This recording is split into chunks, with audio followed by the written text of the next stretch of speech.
In a world that walks the line, there's a rare few who think outside the box together for the crew. To break the equations, not bound to any rule. Exposing to the world the universe's own view. It takes the talent of the craftsman, it takes the mind of the fool, to make the vision realize energy and matter in a duel. To a break, to a duel. Hello everyone, my name is Nathan, otherwise known as Old Man Builds, and we're here with Joe today. What's up, Joe? Hey everybody, happy Saturday. What on? Sorry, I'm having a little trouble with this thing. There we are. Normal format. Normal, there we go. Oh man, I'm excited. We're going to revisit a topic today, Joe, that I thought was absolutely interesting and awesome, by the way. We looked at going from energy to matter and the transformation and exactly how each step works. Absolutely. But first, we have to start off. So, Nathan, when are you going to Mars? I don't know, man. I'd love to go to Mars, bro. Flat out, I'd love to. Don't ever get me wrong, man. You give me a spaceship, I'm going to Mars. I would love to see the pyramid, if they're real or not. The face, love to see it. So yeah, no, I don't think anybody's trying to be friggin' Elon Musk over here. You know, just playing with some electricity. Yeah. Just trying to, put things out there, get people's mind thinking, and, show experiments to prove out things. It's kind of fun. That's it, man.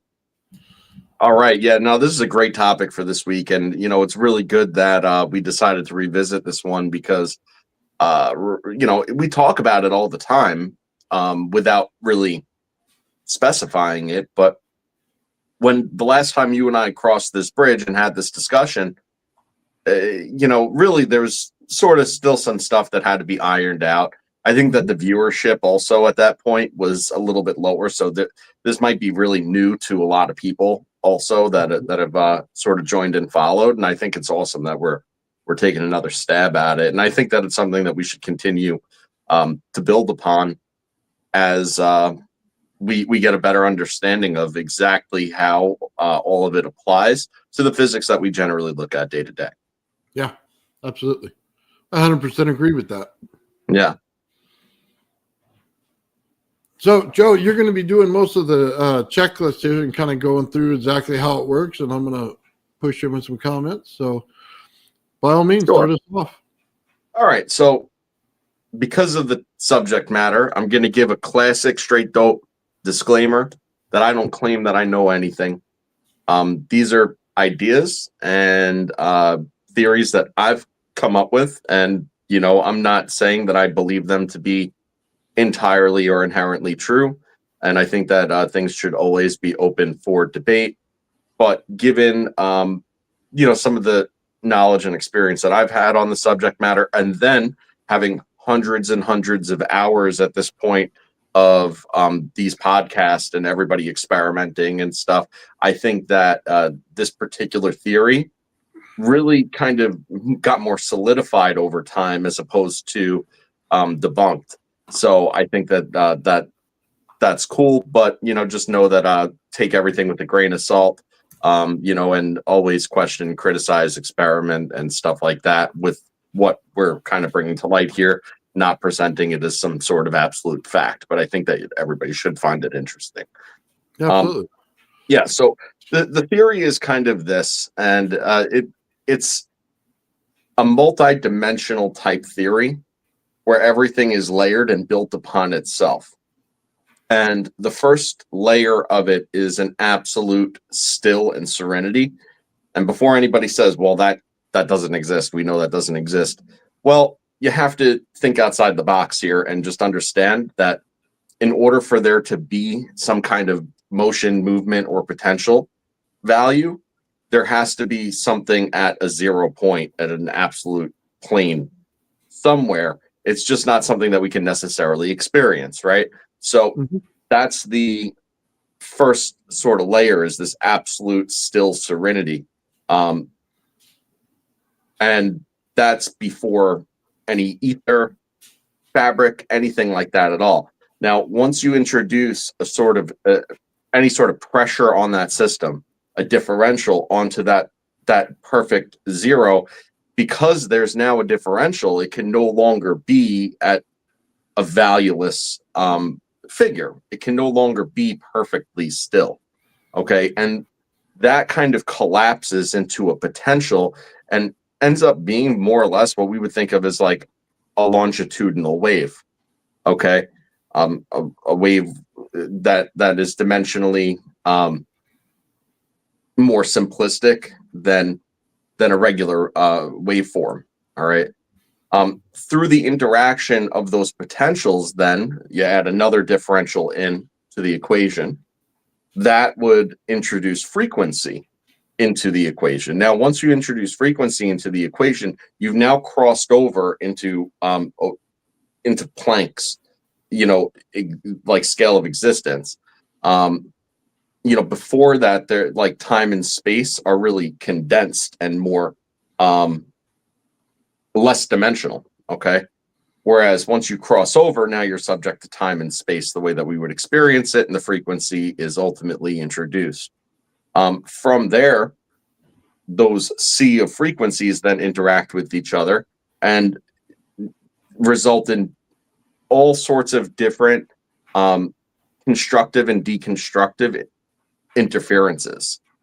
And it's through these constructive and deconstructive interferences that occur, and partial wavelength cancellations, like figure midsection cancellations, that actually is the manifest of the like fundamental particles that you would otherwise observe. So, you could end up with electrons, you could, anything off of that.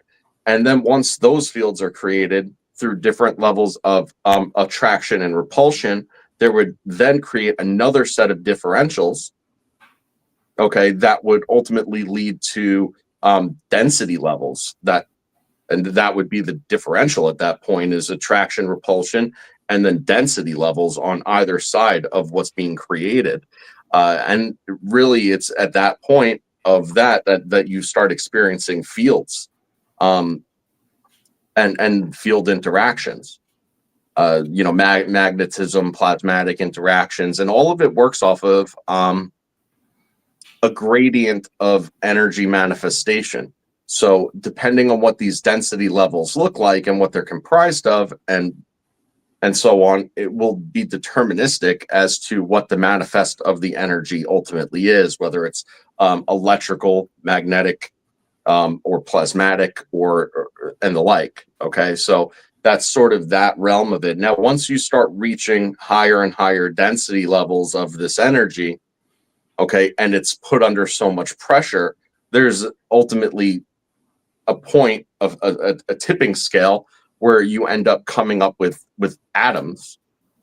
And, it's these atoms that then condense and interact with one another to form more and more complex elemental structures that then do the same exact process. It's just a repeating fractal process. Okay, so let me ask you this before you go any further. Is there an initial boundary zone in this equation? So we know that you have no frequency, and then all of a sudden you have any kind of semblance of a frequency or waveform, something like that, right? Wouldn't you require a boundary zone of some type to bounce it back or to kill it? You know what I mean? Would there be anything like that? Well, I mean, you could always think of these differentials as one of either two things. You're either going to end up with this boundary zone, like you're saying, which is two differentials that exist that are in relation to one another, but not mixing or interacting directly in any way, meaning that it's non-diffuse.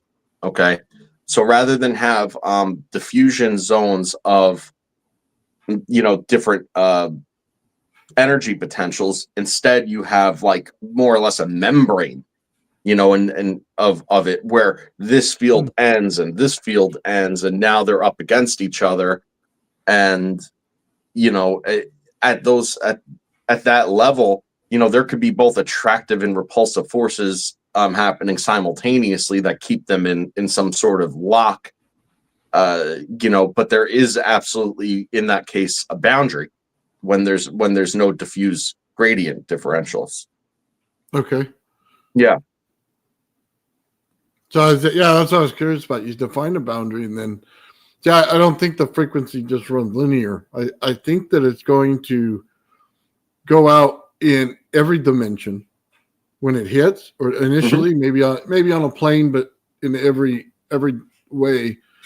And when it hits the side, that's what I wonder, if the boundary itself is in rotation or still, because you would think it'd be in rotation just a little. It didn't have to be much yet, but just a little bit in order to get that frequency to spin slightly so that it goes in a different direction when it comes off of it, right? And then you start getting your counter waves, and throughout your counter waves, you start to build something off of it, right? Yeah. So what's interesting about this and how it plays into what you're saying is that this is the reason it's dimensional, okay, is because it goes from levels of simplicity and builds upon itself into more complex, organized forms, right? As you descend down from this absolute still to a potential to to a scalar waveform, to a frequency waveform, to interactive frequency, leftover differentials and charges and stuff like that, and then the consolidation of the charges. It's all dimensional. But when you're in higher realm, like higher degrees of our reality, like our dimension, fourth dimensional space, whatever, right? All of these actually exist simultaneously. Right. So that's important to kind of, realize here. So what does that mean? Well, that means that, if you have these complex fields in differential and they have their own flows, like we know that these things have flows, right? Mm-hmm. So these fields have flows. So each flow could be working against, with or against each other, at their points of interaction, which then could affect both lower dimensional processes and higher dimensional processes as well.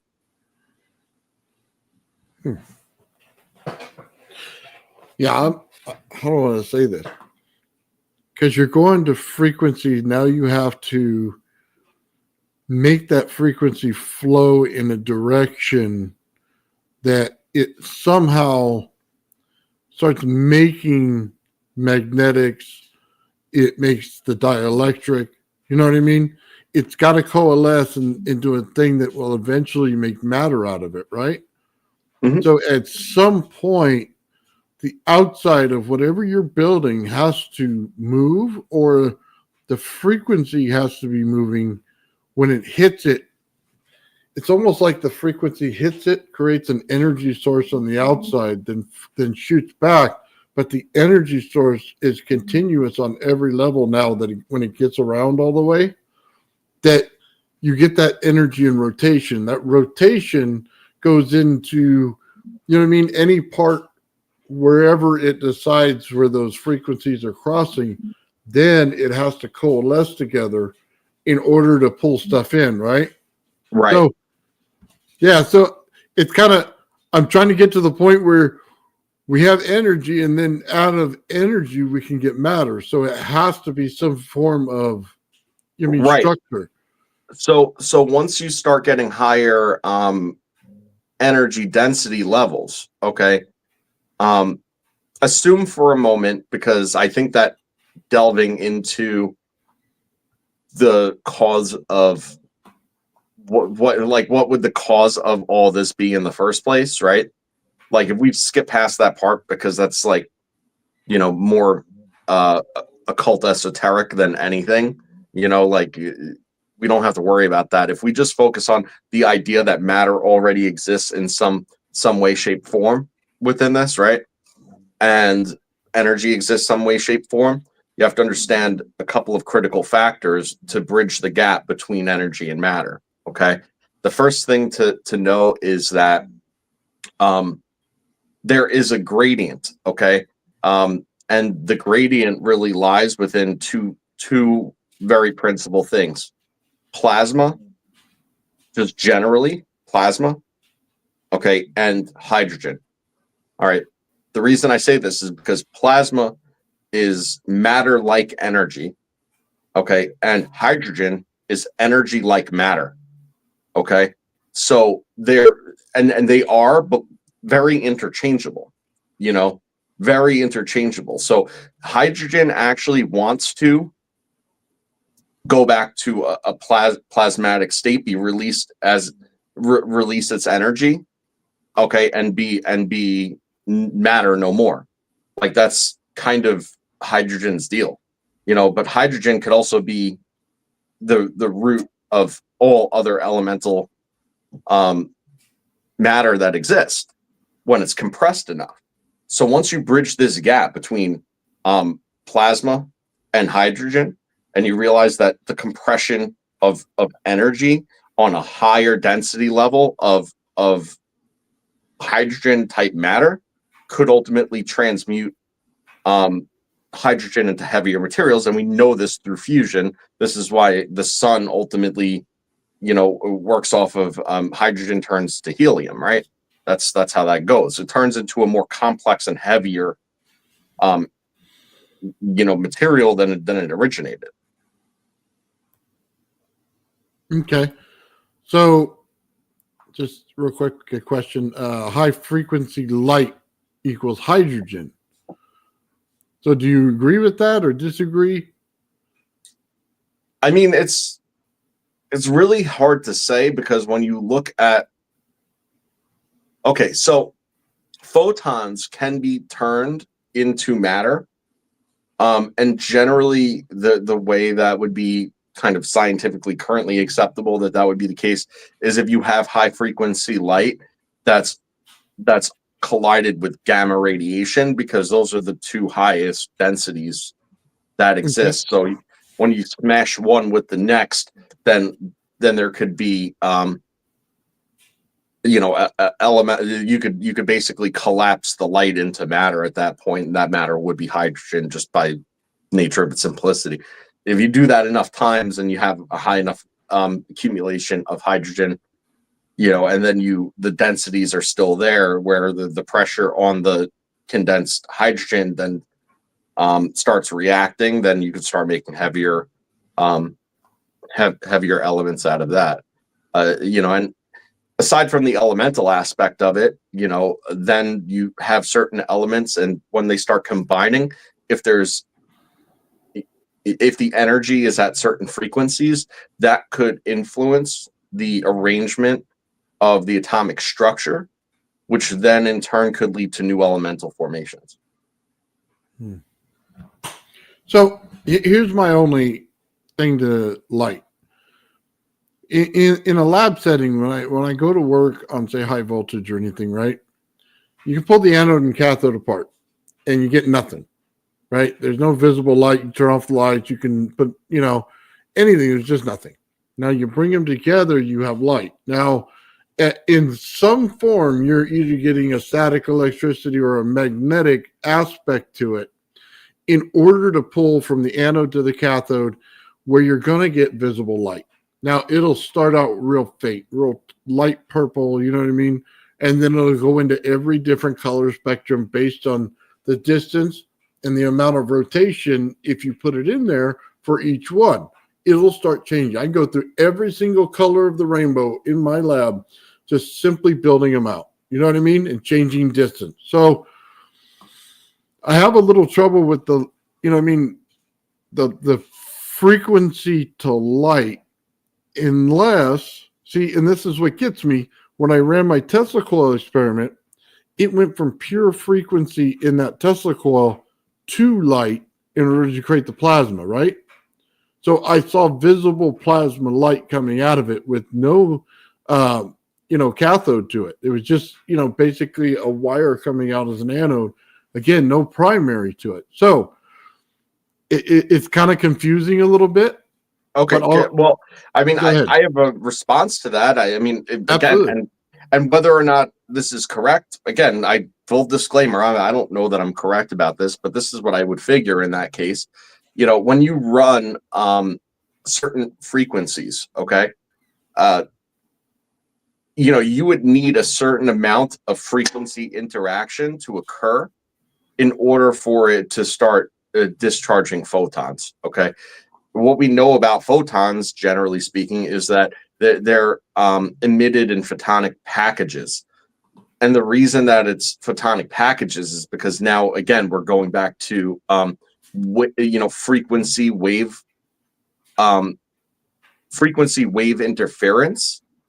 Okay. And density of that remainder of the wavelength. Okay. So whatever remains, you need a high enough density of that in order for it to be a photonic package.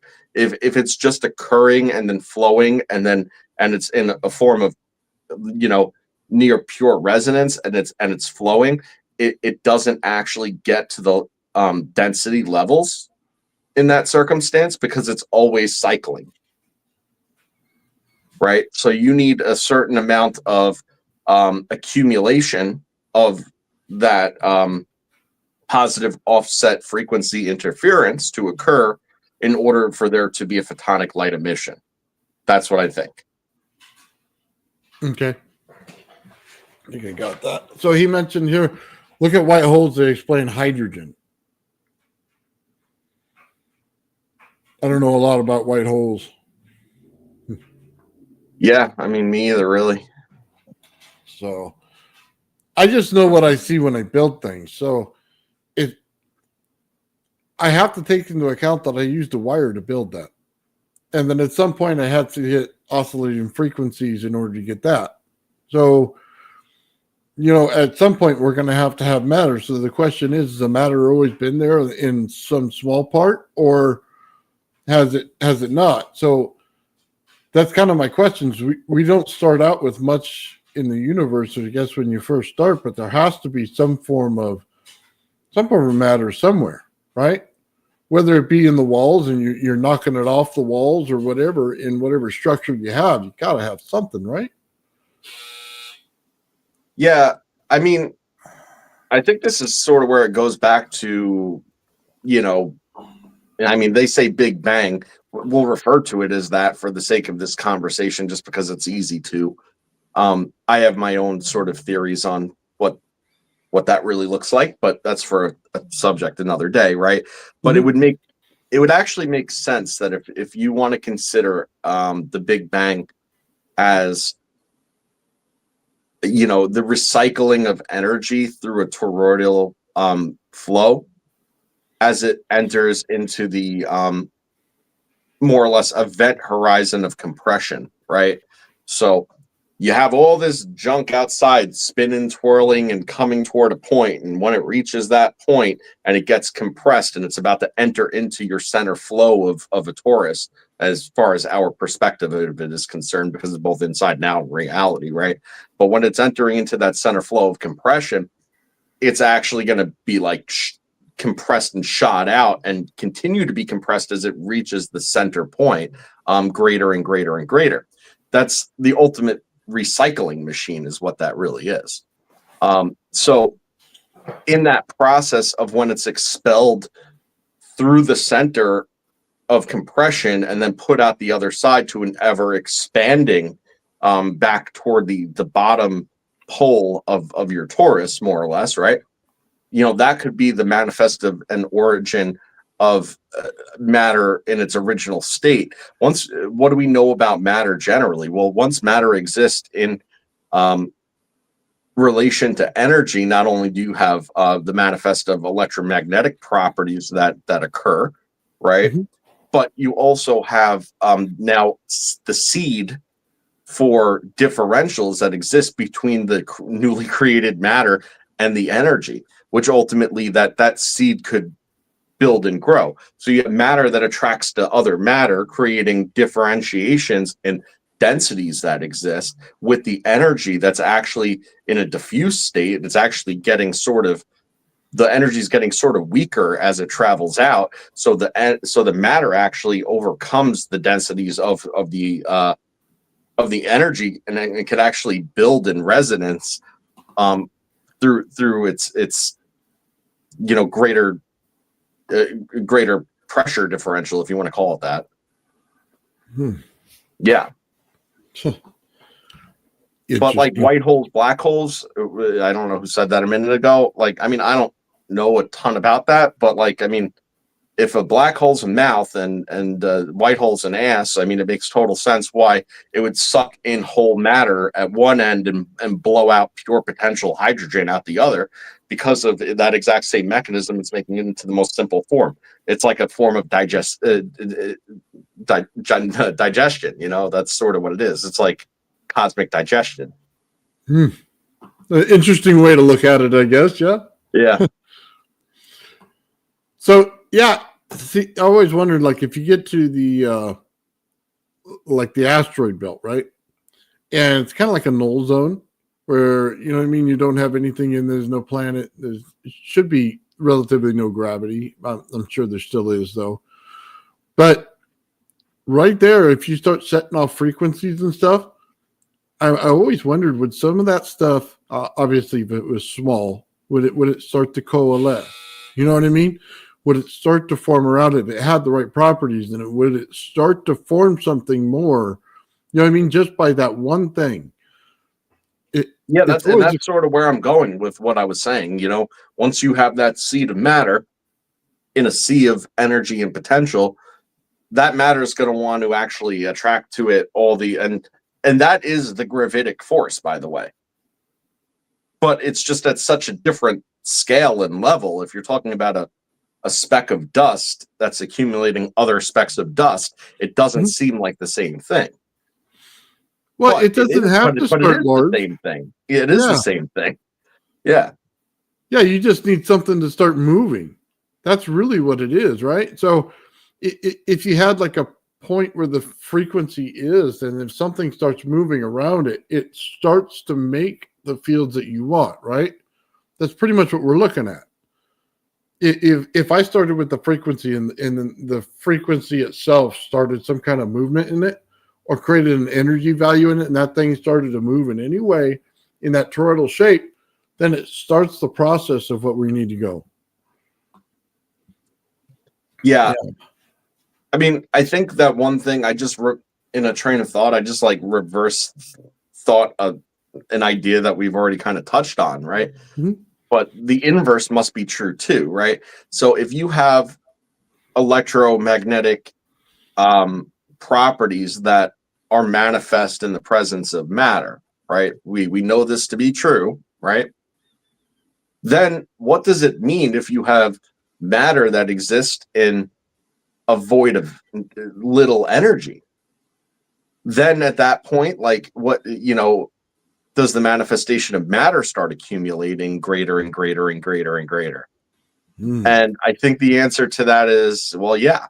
And that's why one of the most observable things is that this closer to the sun you have smaller planets made of denser sort of materials, right? And then that goes into another episode that we touched on a long time ago, which was, you know, energy matter depletion and plasmatic depletion of hydrogen and all that sort of stuff. But so we don't need to touch back on that. But, you know, it's like, just think of it about the size of the planets as you move further and further away, and it works on a gradient, right? It starts like small and kind of gets bigger and more complex, and then starts being more desolate, but then also then becomes larger. But the larger is unusual because those are simpler types of matter, generally speaking, in their composition, and larger in size. And that's all because of the matter to energy gradients that exist in our solar system. You know, and if those same gradients exist beyond the solar system, and they exist in the galaxy and the universe, then things start to take on like a much more logical train of thought as far as, you know, how this all came to be, like how it is. So, interesting thing, I was just thinking about this in my head. If you say there's hydrogen, right, and that's the primary, first thing you build. The next thing, if you're building electric fields, that you notice comes out of things is O3. You know what I mean? You're getting that right away. As soon as you can create any type of plasma, you have it. So the question is, we always say that there's no water in space, which is untrue. There's water in space. But is it that connection right there to the H2O, you know what I mean, breaking and forming it inside of an electric field that allows it to grow something more? So if I had water and I put frequency to water, it starts to create things. If I do that and then I'm breaking and pulling things apart, I can make crystal very easily in that by just forming it in certain frequency patterns. You know what I mean? Just for get the oxygen. So it's kind of interesting, the building blocks of everything. I would think that the first matter wouldn't be like a stone or a rock or anything like that. It would be some form of crystal structure, wouldn't it? I mean, forming the I would have to primary say thing? that I mean, I would have to say that that's absolutely correct. You know, just based on what the root cause of it all that we talked about earlier in the show was. You know, when you're talking about you know, different energy condensations of a specific root frequency, and in an environment saturated with certain resonant values, I would say that would be deterministic of the initial matter structures, and they would probably be crystalline in form.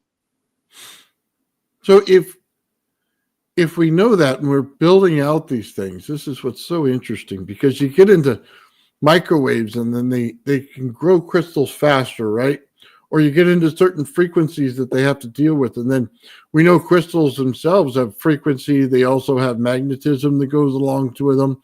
We know that they get electrically excited when they're in water. So it kind of makes sense that those would be the elements that are created first. Now, when we go to the next structure to get more complex, is it simply have to do with the frequency putting into those items, like into the water, that creates the matter? Yeah, I mean, well, that makes total sense, considering that, you know, science for a long time has always looked for water as a sign of life, right? And they always kind of presented it at the basic level, okay, as well. You know, we look for it because everything that exists in, you know, on our planet, as far as we're aware, that shows signs of life, is dependent on water, right? And that's kind of the gloss over explanation of that, is what that is. You know, the reason that water is the critical thing, yes, everything more or less to a certain degree depends on it, but it's really just as a matter of what it is. And it's everything that you're saying. It's a medium. It's you know, water is the matter equivalent of ether, is what it boils down to. You know, you could create voids in it. You know, you could break it apart and, you know, use it for other functions. It's a source of both it's a source of both energy and destructive matter, because remember something, oxygen is also the destruction of matter too, through oxidation. So once you break water apart into its, you know, fundamentals, you're left with something highly volatile that'll easily return back to a pure energy state, you know, and then you're left with something that's willing to also be able to break down most other forms of matter, and ironically into, you know, oxides. And these oxides are more permanent matter than anything else. You know, oxides are almost permanent matter. Like, there's only so much you can break them down. Yeah, I find it very interesting that in order for complex elements to form, sometimes they have to have water. You know what I mean? Like, it's strange, because let me say it this way: if we've already coalesced the energy and we are now transforming hydrogen into more complex things like water, okay, we already have that set up. Now we go in there, and now I want to break everything down again, that means that I have to have structure, number one, to build it. And then I have to have a negative which releases structure, right? So we see with the energies that we build, if we took a 9-volt battery and put it in water, we can create structure. If we took the negative energy that I built out of the center of my Tesla coil and put it in there, it relaxes the water. So it's interesting to just think about it that way. If you say one side of it's positive, one side of it's negative, that means that in one side of it, you're absolutely constructing something. And at one side of it, you're absolutely tearing apart. Well, water is a liquid crystal, no doubt. That's what it boils down to. It's a liquid crystal. Yeah, it really is. The cool thing is when you get something that interacts with the crystal, right? And it has to be through a medium of water. That's the most insane part about this when you start to break it down the way we did, is that now that you can communicate with it, you know you found the other side you were always looking for. See, we live in a hot energy field. We go outside, the sun, hits the top right there in our ozone layer, and then it makes energy that presses upon us from there. So we're in a hot energy field. We don't know what it's like to be in a cold energy field. It's completely different. Yeah, no, that's true. Limited State said that all elements can theoretically be made of by just compounding hydrogen. I mean that's the exact point that we're bringing up here, is the relationship between plasma and hydrogen, and how plasma, the same as hydrogen, could be theoretically the root of all other elemental matter. Plasma is also the root, or the most complex form, okay, of all the electromagnetic and energetic manifestations as well. So, you're on one side, you're dealing with bridging the gap between the most dense energy versus the least complicated matter. And that is the gap that we're bridging here. And that's why this episode is the descent of energy to matter. So here we go. This is the Russell scale. Toymaker asked me to put it up because I think it would be actually one of the most important things to look at, isn't it? Yeah, I've seen that before once or twice. So what I love about the scale is it has to do with frequency octaves. Mm-hmm. And it takes a gaseous form and puts it into matter. That would probably make more sense, wouldn't it? So you'd have some form, and it always says hydrogen's here at the very top. And then it breaks it down to every single element thereafter, right? Yeah. Well, with any kind of this science, no matter what subject matter, you're really looking at, it all comes down to two things. It's diffuse gradient, and when you look at this and how it's broken down into octaves, you could actually see which elements are related, even though they are seemingly unrelated. Mm-hmm. And how certain elements are just more complicated forms of a more root cause. And right at the top of that is hydrogen. So hydrogen is the mother of all, as far as that's concerned. Actually, yeah, literally the mother of all, because that's the matter form of it. Once you bring that into, we said before too, and I'll kind of tie a nice bow around it for you. The animating force, okay, is plasma. All right. So when you take matter and plasma and you have them in the same area, that is your animating force. Now, that animation could be as simple as elemental construction, or as complex as taking something that has a single cell and a bunch of code and turning it into life as an animating force of that life. So it's just important to bridge the gap and understand how significant hydrogen, plasma, and then these relationships between the elements are as you descend down this, because there are certain elements that you could potentially transmute into other similar and related elements, or potentially one of the same, resonant frequency of another octave. Okay. But not necessarily jump from one to another, like seamlessly. So let's just go back a little bit. We did the thunderstorm generator, right? And that works on frequency and octaves, right? And it's taking matter, breaking it apart, and then reforming it, coming out the other end. Or it just reforms it back to what it was, right? Depending on how or what's close to it and how it coalesces at the end. I find it very, very fascinating that process, that machine. So let me take this down for a second so we get this clear. The machine has no electrical connection. It's heat, it's cold, and it depends on the vibrations of the chambers, right? That's it. That's where your energy, your frequency, all of that comes from. None of it's electrically done. I think people look over that and gloss over that, and they don't understand. They keep thinking, you plugged in some power source somewhere, turned it on and the frequencies hit, and then none of that's there.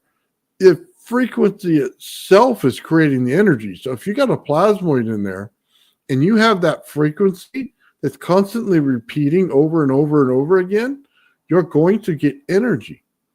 That's what I find so fascinating. You see, in a microwave oven, you get energy put in, it creates the frequency, right? But then that frequency is amplified, like the energy amount, is amplified through that frequency continuously going on by a bunch, right? Oh, yeah. So we look at the two and we can say right away, if we understand the frequency and octave of something, we have more energy than we think we ever did. It literally is the source of it. Well, remember what the oil, what am I saying? That was a Freudian slip. Remember what the frequency of the microwave in your microwave oven is interacting with is water, right? Why? Why? Well, because that's actually amplifying the energy that's in there through its crystal structure form, and the disbursement of this energy that is amplified in its interaction is heat. Yeah. Now, what's interesting about that is that when that microwave interacts at that quick moment of interaction, it's a cold energy process. Okay. It's only the manifest of the opposite side of that cold energy process that is the heat that then diffuses through the piece of food and warms the entire piece of food. And that's how that works. Like, it's never explained this way, and it's never explained in these contexts. And, I think that it's super interesting to actually take a different approach at looking at these things, because it's all known information. It's just how you apply it. That's all. It's just how you think about it, how you apply it, and how you apply it to other things outside of putting a chicken nugget in a microwave oven. Sort of it. Yeah. So interesting, when I did an experiment, I heated up the water, right? Before putting the cold energy into it, the field itself grew by a foot. So I already get a 3 foot field out of this. Okay. If I put it in a jar, put it with water, I can put it in there, get 3 feet of energy from it that I can pick up with a fluorescent, right? Now I gained an extra foot just by making the water hot. Hot, yeah. Well, right, you've loosened up the structure of what's that usually exists, more or less. What's up, Ben? By the way, hey man. Hey Ben. Yeah, man, it's really interesting stuff. It really is when you think about it. And there's so many different angles to really take on it if you think about it. I know somebody said in the chat earlier that what interests them was evaporation. And I tend to agree. Evaporation's cool. But I'll take it one step next. Is you think evaporation is cool?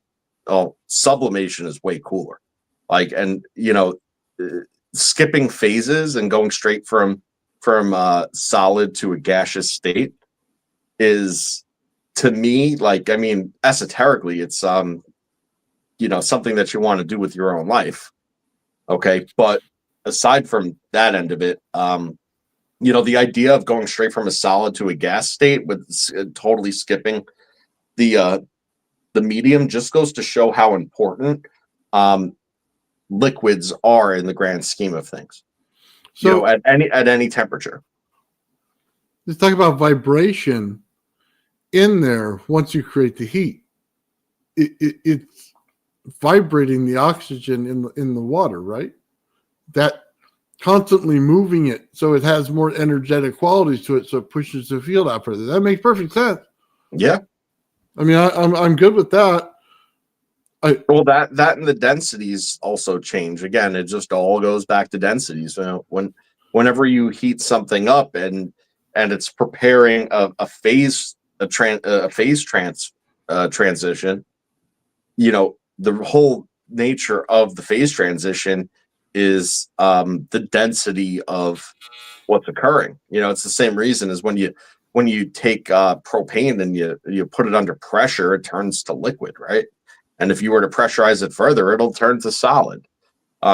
It's the same idea. It's expansion and contraction, and the temperature differentials that exist, the density differentials that exist, and that directly impacts the phase change of the element or compound that you're talking about. So I got a question for you. Now that we know this stuff, when we deal with the crystals, to build them, you have to put it in warm water in order to activate the crystal to grow bigger, right?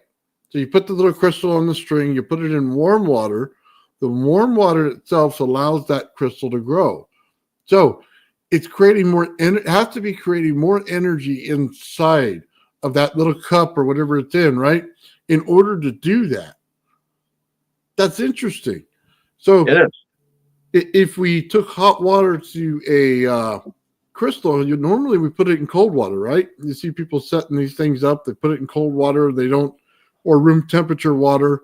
They don't really think about it, but if we were testing the amount of energy in the crystal, would we then want to put warm water in it to see if we couldn't get more energy? Do a cold and then a warm. I mean, it could be, but crystalline structures, once they're set and they're and that's what they are, they probably have, as far as the crystal themselves are concerned, right? Now, are probably set in what their potential is to a certain degree. It probably could be influenced one way or the other, depending on temperature and different environmental circumstances. I think in that context, it becomes more relevant to think about what happens once the energy leaves that crystal in that warm water environment and what that transmission stands to gain, because that could potentially be a cleaner, more pure and higher level transmission from that crystal in that environment. But how that actually impacts the crystal itself once that crystal structure is set, that I'm not 100% certain of. Yeah, I mean, it's the crystal formation in itself works off of those same principles, like you said. And a lot of times when you're talking about different crystalline structures, and geology just generally, one thing that always comes up tends to be, high pressure, high temperature.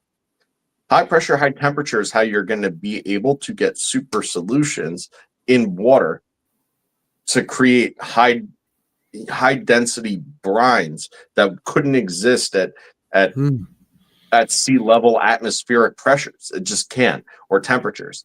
Like, you need that high temperature, high pressure in order to get something to be, I'm making this up, but 65 or 70% elemental ionization in solution or whatever, you can't get that at sea level. You can't get that at ambient temperature. So that stuff is critical to the formation, because realistically, without these super solute brines, none of the crystal formations on Earth would occur like that. Okay. So, interesting fact that maybe people don't know: if you put pure oxygen to crystalline form, it dissolves it. Pure oxygen in crystalline form, it dissolves what? It dissolves the crystal. Pure oxygen. You could put it in with diamonds and put pure oxygen in there, and the diamonds will just completely break apart. It's one of the rare things that destroys them. Oxidation. Yeah, well, it's pure oxygen in an enclosed environment, pressurized, obviously. I mean, if you have a diamond and it's pure carbon, and then you put it in a pure oxygen environment, right, there would probably be a CO2 emission. Why wouldn't there be? It'd be an exchange. The density is where the issue is. And again, this is the first time I'm hearing this, so I'm postulating on the fly as per usual, I suppose. But just based on my own chart itself that we're talking about today, sure, except because of the density of the diamond in context, right? You would have to have a very high pressure of pure oxygen as well in order for it to. It couldn't just be like, suck a vacuum, pump oxygen into atmospheric pressure, put a diamond in, and watch it fall into dust or something like that, or turn into CO2 or whatever. Well, oxygen from an oxygen tank, so pressurized, yes.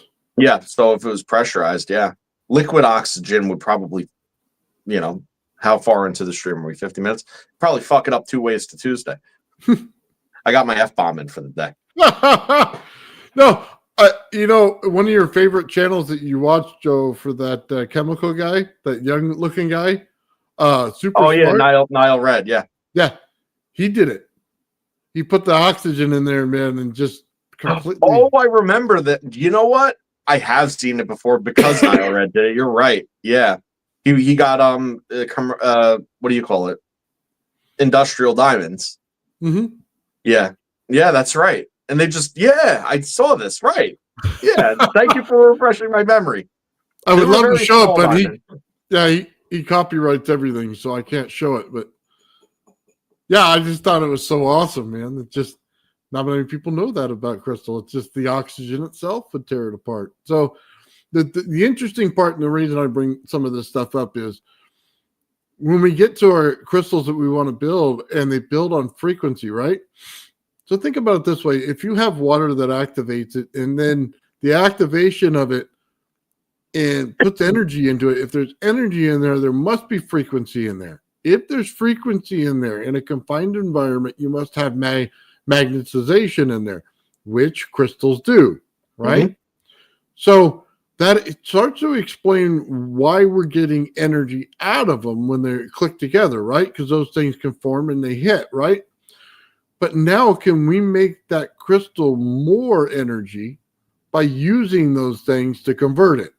So if we knew the frequency itself, if we knew, you know what I mean? If we can amplify the magnetism to that once we have the correct frequency. So my thought is if we put it in the water, it's got to be giving off a frequency. So if we put our oscilloscope into the water, right? And then we try to detect the frequency itself. Now that we have the formula for that crystal and that frequency for that crystal, can we now make some kind of magnetic field around it at that frequency and get this thing to light up? I mean, wow, yeah, that's a long thought. Okay, that's a tough one. I think that in like context of environmental symbiosis, as far as like if you were to put it in context of like running water over a quartz bottomed river, for instance, right? Mm-hmm. I think Brandon had brought this up of like, hey, I mean, I could feel the energy off of this.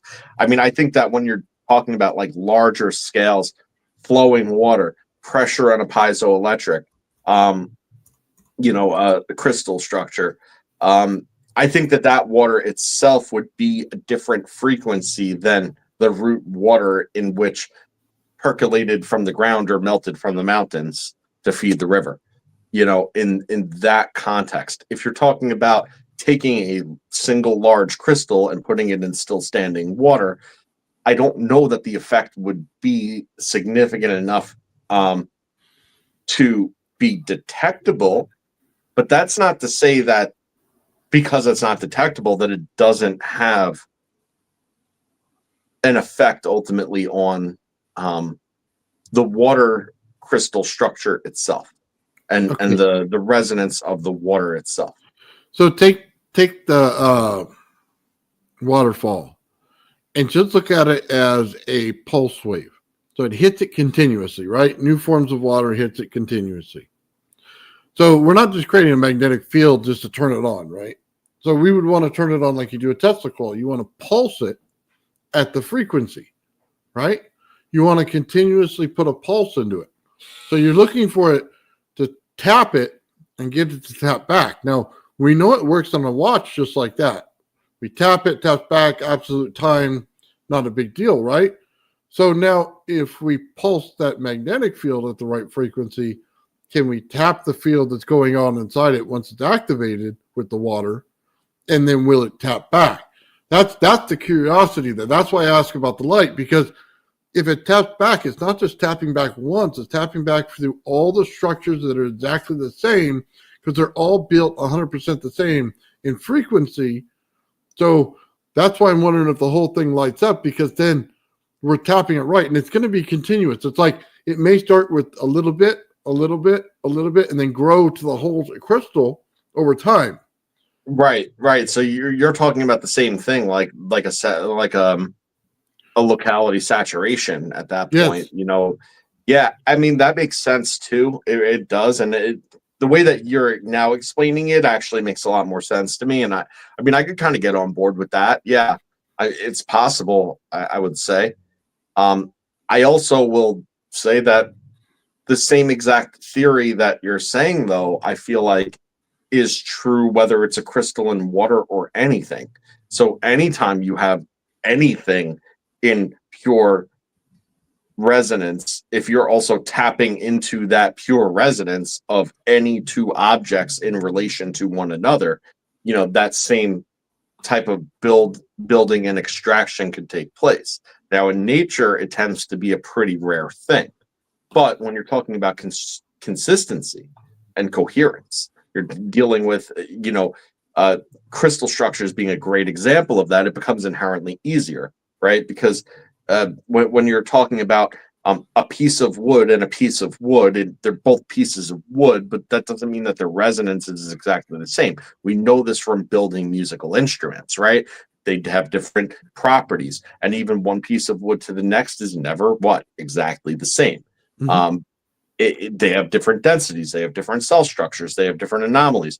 When you're dealing with something that's actually built at the molecular level as a crystal structure, repeating over and over and over and over again non-organically, you really reduce the variables at that point, being able, and this is why quartz is used in the context that you're saying and not a piece of wood. That's why that when you're looking at nature around you, generally speaking, these types of interactions don't occur, because everything's resonating at a different frequency, even albeit if it's slightly off. But what you're saying plays a huge role, and it occurs naturally because of the same example that you gave and I gave before. Quartz in a river. You could smell that river from a quarter mile away. Oh yeah. That's it. You could smell the freshness, what we consider freshness, right, from a quarter mile away. And why is that? Well, it's because there's all sorts of, first of all, ozone is actually off of that. That's a thing. It's no different than that fresh rain smell, right? So you're having these electromagnetic interactions occurring at a pretty large scale that are detectable by something as simple as your senses, right then and there. So it is occurring. but how to harness that, that's something that I don't think a lot of people had like really delved into or anything. Well, that's what we're going to get into soon enough, Joe. You know what I mean? With all the crystal stuff that we're talking about and looking at, I mean, this stuff is very, very interesting. And here's what I'm going to say: the bigger the crystal, the more the effect. And I'll say it: when we build something simple, just the shape of it, right, in a wire structure, we get one level of it. But then as we build a second level to that, we get two. And if you keep building them up, you multiply them. Well, a crystal naturally has that structure. So the bigger it is, it means that more structures are built. Therefore, you can resonate more things in there. All it takes is the actual structure itself. I wouldn't be shocked in any way to find out that we're building a hexagon in a piece of quartz, right? And then if we simply resonated to a hexagon shape, right, we'd get everything that does it. Now, does that also mean that each oxygen molecule would have its own frequency? Do you have to get all of them? You know what I mean? Or is it one frequency that is every one of them? It's just an interesting concept, because when you build it into a wire coil based on the distance of the actual, one piece of the wire to the next, when you go that distance, you get one frequency. Then it goes off to another, because now it's like you get a quarter, or a half wave, right? Then you go to the next one and you get another half wave. You get what I'm saying? As you pull around this wire, you're getting different waveforms. So is it the same way when they build the structure, or is it just one frequency? Listen, I want to tap into that with you, but before we do, can you send Brandon a link, please? I sent them one earlier, but I don't think he realizes. I know we want music to play, but so I send it to him. I'm sorry. I was kind of like absorbing a little bit of what you said, but I think I might have missed some of it too. So if I'm off base, just stop me before I get ahead of myself. All right, but when you're talking about the manifest of different electromagnetic properties that exist based on spacing, that goes actually directly into the whole idea of this concept of descent to energy to matter that we're discussing. Okay, so whenever you're running a waveform through a piece of matter, or I say through loosely, you know what I mean, running along a piece of matter, call it a copper pipe, or a copper wire, right? You have a certain energy density that exists in that frequency as it's propagating along that path. Okay. Now, once you start bringing these wires closer and closer together, the waveform interference starts to occur. Okay. And at different distances exist different densities. And at different densities exist different constructive and deconstructive interference that occurs, that ultimately is the causal manifestation of different electromagnetic densities and therefore properties. So nothing, right? Static, plasma, spark gap, because now you're arcing. Yeah. And then if you bring it together and it's touching, then you get the purest form of interference, whether it's constructive or deconstructive, depending on the resonance and the geometries, okay, that could possibly exist for that particular system, given the system itself and the native input frequencies. That's the whole idea. So he says we should build some cool crystals, and that's what we're going to do. Joe and I have been talking about this for a couple of weeks, and yeah, we've been talking about it. Time. I got some Epsom salt. I'm on board. Yeah. So I got a bunch of tools to put in there, man, to make the frequencies and stuff, along with just a basic frequency generator. We can run it low power. You know what I mean? Yep. So I'm interested in the simple fact of it. Like, I want to know when we get that. Can I make a suggestion? I'm sorry, before we move on from that. So when inputting a frequency, it's just my general suggestion that you and I talk sidebar about a way to free float what it is with a damper. So you have a damper and then like a line or something like that, and then have it free float and then input the frequency there. That way you could reduce the ambient frequencies as much as possible. And frankly, it'd probably be best if it were done in some sort of pseudo Faraday cage. And maybe that's something as simple as just like some chicken wire wrapped around it, with some tinfoil. Like, I just off the top of my head, but I just had that thought, so I figured I'd throw it in there. Okay, do you think so? Let me ask you this: do you think light's going to be part of it in doing this? Because if you just did it in tinfoil and put like a tinfoil hat over the whole thing and just had the wire going in, do you think the light itself is contributing to the building of the crystal? I mean, light is radiation, and that's resonance. I mean, not resonance. That's a waveform. So I think that. Are you trying to isolate that out? I think you isolate every variable out the most you can to get your best result. Okay. So, dark, suspended, dampered, EMF protected, and then straight. Like, I think that's the scientific method for that, personally. The best you can. Nobody here has laboratories like dedicated. So no, but you do the best you can.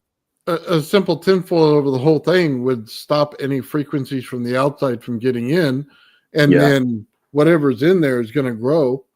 So my only question was light going to affect the growth rate of this thing that we don't take into consideration when we look at these videos? That was my only concern. Yeah, no, that's true. Listen, a lead box would probably be ideal, but you work with what you got. That'd take a long time. It's hard to evaporate shit into crystals when the water has nowhere to go. Yeah. I mean, it'll happen, but it'll take a long time. Well, also the amount of energy in there is going to be less because we don't look at the light, but the light creates heat at certain parts of the day, and then at certain parts of the day the heat goes away. So it's you'll have to probably do one in the light and one out of the light in order to see what the differences are. I'm curious to see, because we just talked about water heating up and then giving off energy. You know what I mean? Mm-hmm. So I guess it's all factors in how you look at it, right? And then how much crystal you're trying to grow and what are you trying to do with it? So what I'm looking at is just, if we took this little piece of tiny crystal, in your fingers there, and we just grow it maybe this long, just to see how it works. You know what I mean? Then you could grow bigger and bigger crystals. But I think as a general idea, just to start off, a little one would be all right. Well, one thing interesting to think about too, it's not that deep of a thought, but if you think about like stalactites and stalagmites, and the idea being that you have dissolved minerals drip, drip, drip, drip, and then over time the dissolved minerals accumulating, and being left behind through the drip process, right? Mm-hmm. But I think that it's just easy at this very basic level to understand, oh, okay, so it's got dissolved sediment and it leaves a little behind, and that's what causes it. But have you ever taken the next step to think about, but why does it leave it behind? Right? Why does it leave it behind? Well, it leaves it behind because it had a seed. The seed was in resonance. It made a deposit. And then that seed grew because every time that there's a dissolved solid in that liquid that's in resonance with it, it is left behind because it's in resonance with it. Mm-hmm. That's what it boils down to. And it's such a simple idea, but again, when you're taught this stuff at a very basic level in elementary school, it's like, oh, well, it's left behind. That makes sense. It leaves a little behind. You never ask yourself why it's left behind. It's in the water. It's been in the water since the water was traveling all through this. But at this point in time, at this exact moment, that's when it lost it and left it behind. It didn't leave it behind before. Like, that's why. No, I get it. One thing I wanted to bring up, because I brought up the frequency. people bring up the 3, 6, and 9, right? You know why that's important? It's Of course. it's a I want to say this. It's an octave. So if I had 3, right, and then 3 plus 3 is 6, plus 3 is 9. So you have to take the original number, which is 3, and that gets added to the next number. Then that next number gets added by 3 again to make the next number. That's how the octaves work, right? So in any scale, it can be 55, and then it goes to 110, and then it goes to 165. You're still taking the original number and adding it to the next number, right? Mm-hmm. So that's why it's important when you look at the 3, 6, 9 and building these things out and the triangles and stuff, because they're creating octaves as you're doing the triangle itself. So when we're looking at the structure of it, that's why I asked about the different frequencies. Now, it could be almost like the frequency of A, but a different octaves of A. You get what I'm saying? So it could be you're creating a, like I was trying to say, from each one, the first one would be a half wave, the next one would be a third wave, you know what I mean? And go on, but it's still an A as it builds. But now we're just putting it in different frequencies and octaves. So that's a great point.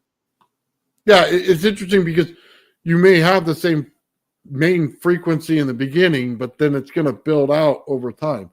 Well, not to get super off topic on this, but I'll bring it up again. Stop using the metric system. Stop using it. Stop. Well, you need fractions for this. Root 10 is easy for the mind. It's easy for currency. It's garbage for understanding, natural law and order. Okay. 3, 6, 9. And then what is the next number in that sequence is 12. Okay. And there's 12 inches in a foot. Okay.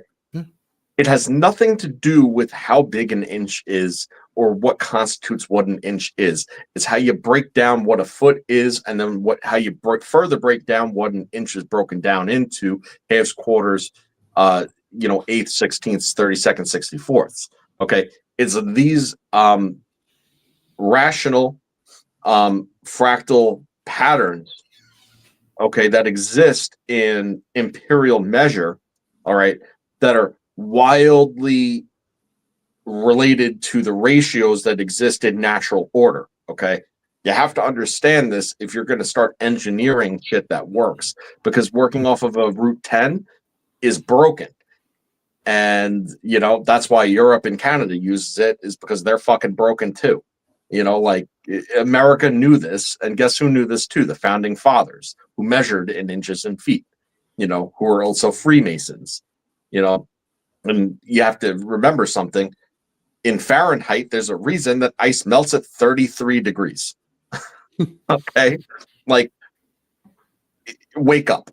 That's it. Metric sucks. Fight me. It's easier, and it sucks. The easier isn't better. No, it's like when they start messing with 432 to 440 in your frequencies, they screwed everything up. It doesn't matter if it's more appealing to your ear. I could give a, I care that it matters in how you build things out, because one's right and one's wrong, and one's destructive and one's constructive. And I don't have any, I don't really care. I don't want destructive. I want constructive all the time. I want to build things. It's important to understand it that way. Yeah, if things aren't divisible by one another in, proportional type things, like this is where deconstructive interference occurs. Okay, period. Hard stop. End of story. All right. And deconstructive interference isn't necessarily a bad thing all the time, but that's if you want it. If you want constructive interference, you need to be, things need to be divisible. All right, Joe, hold on. Primes are where holy shit. It's the frequency master right here. What's going on? Guys, I'm having a hard time setting up here. Like, all my shit's old and garbage. And no, it is, seriously. I just put curtains up with a coax cable. So hold on, this is Cody Creative Studios, also known as Brendan. That's right. He's Serving been up- banned from this show. I don't know how he got on. Yeah, right. Fuck you, Joe. You guys are terrible together. I was all set up and now it's all screwed up. So here it is. You guys carry on. I'm gonna keep messing with stuff here. Hmm. I got a bad echo, like I'm streaming, and I'm hearing both things going on. So I don't know. Well, brother, I must say you look fresh. I like your hat. Looks like you showered. This is good. No. None of that. Amen. Give me a second here. Yeah. Oh, Okay, I can hear you guys. I'm gonna switch. Oh my god. Keep talking. oh, I can't wait, man. We might see that plasma TV take some more beating today. Hey, yeah, I got it back there, but I didn't have time to set it up. Joe just dropped Oh. this on me like an asshole. So, like maybe 20 Alright. minutes. I've never streamed before, so I'm just. Oh, hold on. I'm gonna go ahead and then pull up what he does so everybody knows. We're Yeah. I gotta turn that off. Connect this. 1 second, guys.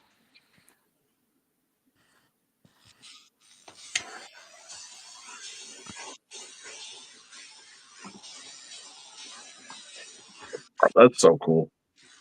yeah. Oh my god. Now bear in mind, like this is after working all day and drumming and like this is just this pure hobby, right? I just play with it. And that's how I learn. Sounds pretty intense. 1 second. Why don't you explain what's going on here, Brandon? Oh, hold on. Hold on. Here we go. I'm still Let me- working on my setup, dude. I'm just getting You're working the on your setup audio to have to right. explain the video that you already made? You explain it. He's got his focus in another place.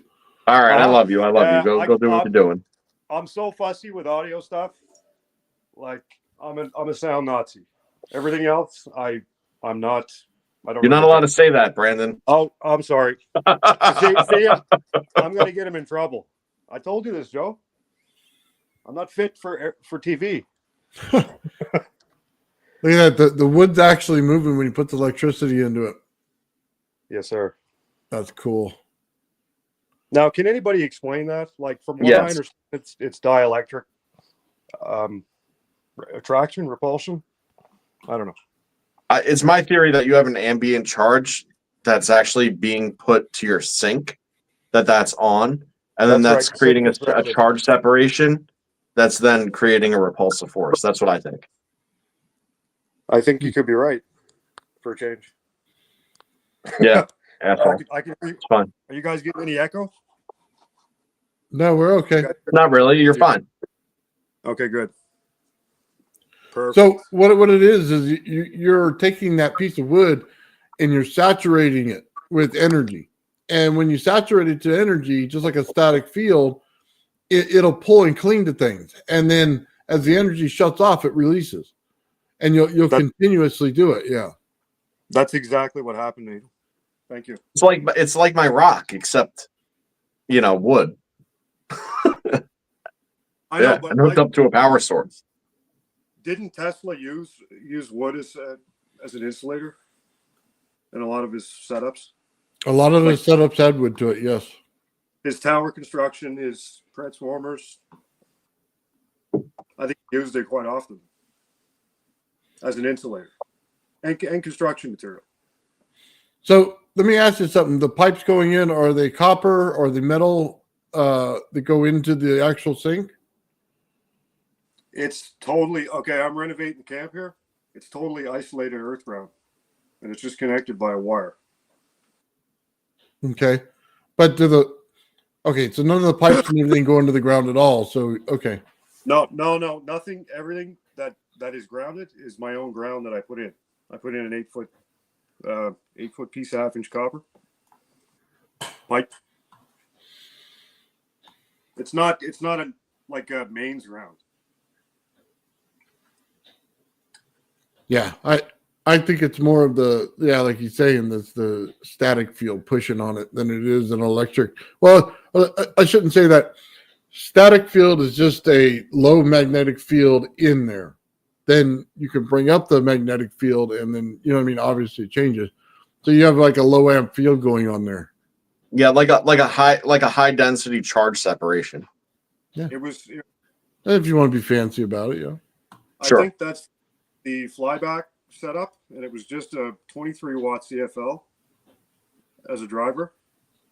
I was actually trying to make a high voltage power supply for Jarvis. Oh, well, you're using a flyback, then absolutely you got that going on. So you have very little amps and very high volts. Right.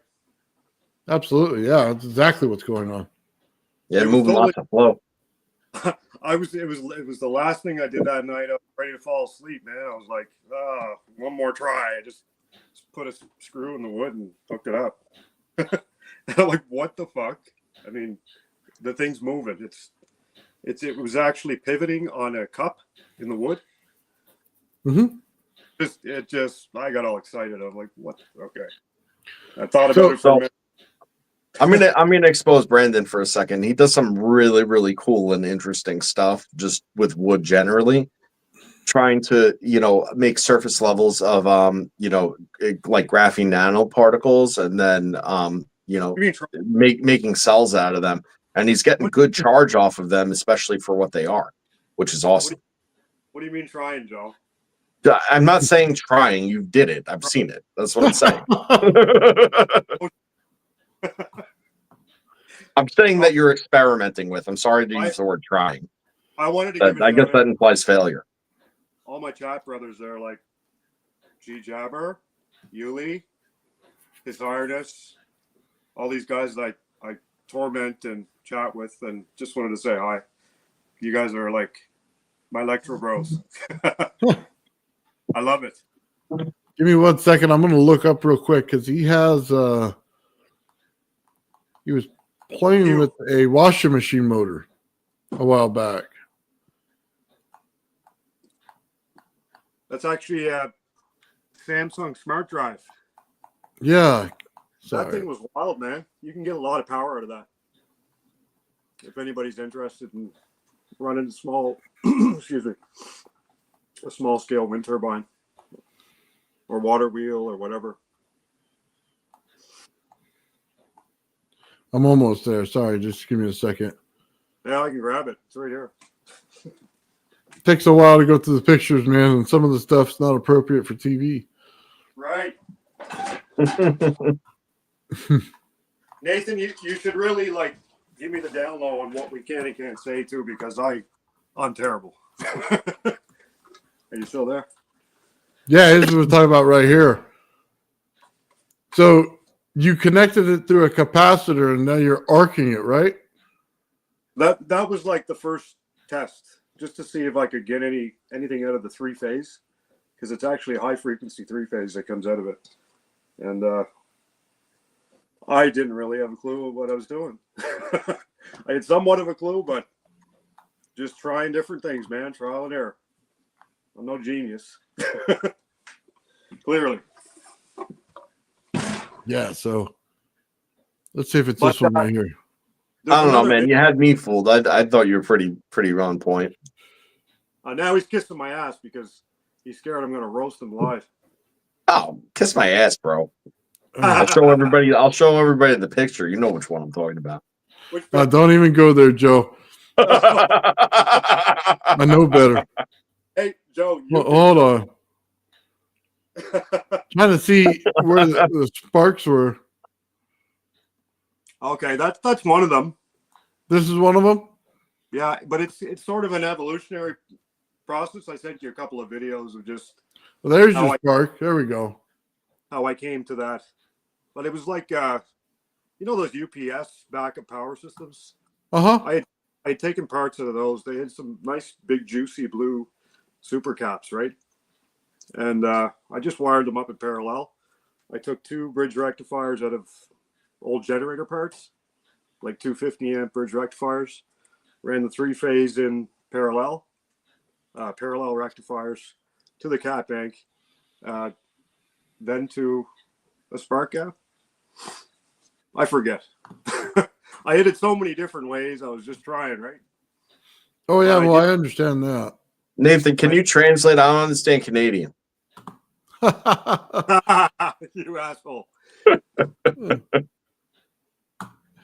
Oh no, he's converting the potential into a DC, and then he converts it again to an AC, and then he's lighting it up.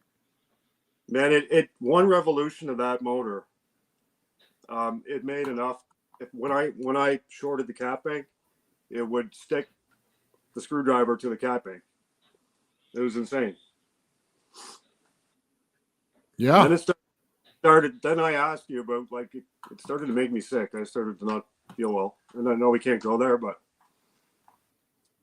Yeah, well, it has the ability to do that with what it throws off. So understood. it was a high capacitive, high voltage. I was using actually an ignition coil from a vehicle.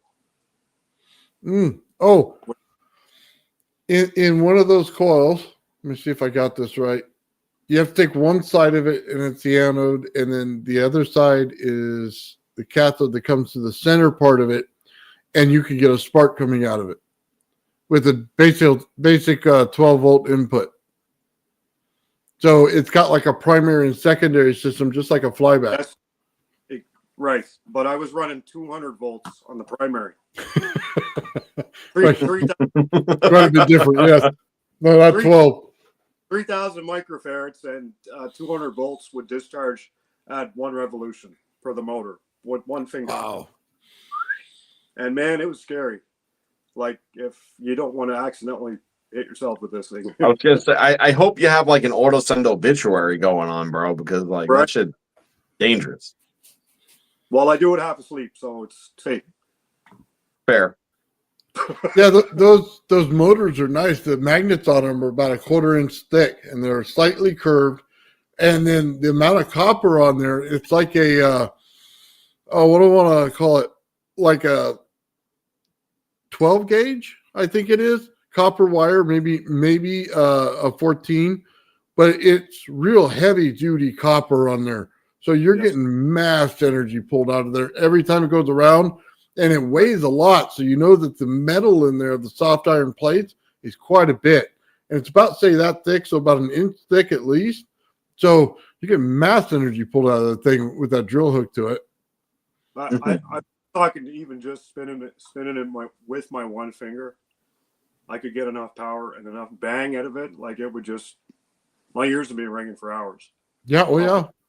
Right. Yeah, that and thing then- was loud, man. I remember when you were toying with that. The thing was loud. They're very reliable and durable motor. I can tell you that. They're actually rated. They're made to be ran off an inverter at 300 volts, 3-phase. Yeah, I remember we all watched who was it that did all that? I'm trying to think of his name right now. He did all kinds of stuff with those motors. Heliarch. Was Yeah, it? not the one. I was thinking Gerard Morin. Gerard Oh Morin. yes, that's how I started. Yeah. With a small pump motor. Yeah. Watching you. Yeah, guys. just they're off front loading washing machines. So it's just a drum motor. You pick them up on eBay for about $50 is where I bought mine when I did it. Really. And yeah, and that thing, man, it cranked it out. The hard thing is you're over there trying to take this thing like Gerard did, and you're trying to take a RC car switch, right? The 3-phase on it, and run it like a brushless DC motor is what he was doing, which is an interesting setup in itself. You're just basically throwing a pulse wave into each one, and you have to have sensors to be able to tell you where the motor is in configuration to the magnet at all time in order for that thing to work right. Maybe somebody in the comments can pipe up on that because I didn't have a Yeah, clue. V-Fed. The Hallback sensors on the motor. I just bypassed it. I put a mechanical switch, which that's cool too. But it worked, right? Make and break, one revolution. I can up the frequency by adding 2 switches. If a There you switch go. breaks, throw it away, change it. Right? I have lots of them. Simple conversion if you understand motors. If you don't, it's kind of hard. You know what I mean? So a lot of people didn't understand that, and they buy this motor and they go, oh, "We have no idea what the sensors are, but we can't get it to run." You know what I mean? Because you're not activating the sensors, and it's meant to be run. Did Gerard Moore, like, I heard different people say that he scammed them. Like, is that true, or does anyone know in the comments? Or From what I understand, man, I don't think he sold any devices. I think he did research on it, but I don't think he sold anything. I've never seen anything about it. Like, I saw one time somebody complained something, and then you see Gerard the next day come on and say, "What did I do to you? What did I sell to you?" You know what I mean? Stuff like that. And it's like, well, did he sell them anything? Like, what are you going to sell him? A motor that you could buy every day off the shelf? I don't understand what he's trying to sell him. You know what I mean? Well, I mean, honestly, that would be the opportunistic like thing to do for someone who caught on to the idea of that, is just to rebrand something that already exists as basically running in reverse or whatever, you know? Yeah, it made no sense. But to run these things as a generator makes all the sense in the world. And the whole thing is your input motor has to be small enough in voltage, but high enough in torque and value to push that thing in order to get a different value. You know what I mean? You can't have a 1-to-1. It literally has to be maybe like an 8 to 1 in order to get the conversion right, in order to pull more out. So it's like taking a DC motor, a little motor for your RC car, and trying to run that generator, which basically is what your drill does. It just has gearing in it to make it easier. So is the conversion easy? Yeah. If you understand, rates and how they work with gearing, it's fairly easy to pull motor out of that motor. The thing is, I've seen a lot of guys modifying the stators, and there's absolutely no need of it if you can just manipulate the energy coming out of it as 3-phase. Bro, why would you want to load up the motor with trying to pull amps out when you got 3-phase high voltage that you can split, and you can drive whatever you want. You can fill a cap bank, which makes it even easier. Like, I had, after a discharge, I had a surplus of energy left in the caps. Yeah. So think about it this way: your normal drill, you can run them from anywhere from 12 to 24 volts, right? And what you're pulling out of that thing is more than 100 volts of electricity, and you're pulling amps out of it like crazy because of the size of the wire. So converting that over to a loop system, it's fairly easy, and you could pull probably at least 40 more volts out of it than you can, you know what I mean, and what you're putting in. So what's more free than the wind? It's always windy here. I'm in Cape Breton Island, and it's just constantly gusty, blistery winds. So that thing would make power all day long, right? Oh yeah. Free at a slower rate, yeah, but if you're filling a capacitor bank, then it'd be fine. I know what you're saying. Yeah, you're. It seems to me I've never played with a motor that I didn't get that back EMF and that cogging, that magnetic, I don't know what you call it, but back EMF, is that correct? Yeah. So create a spark gap and stop it. You know what I mean? So normally when you deal with something like that and you want to eliminate the back EMF or the resistance in the motor, you have to run it in a cold format first. So if you hook it up to your MOSFET and you run them backwards through the negative, then it'll go through the motor and it'll pull and flip that dielectric field to the inside. Now that it's in the inside, no matter how much you turn it, you won't have any eddy current going on, but it'll spin freely and fast. That's the whole catch. You have to be able to convert it first into cold energy. Once you move the dielectric around, now you can build energy in your system continuously on all the rest. Right. So not worry about the waste and the friction and all that stuff. You do away with it. Yeah, Mike knows all about it. Right. Yeah. That's kind of the secret of this whole thing is you have to be able to flip that field first.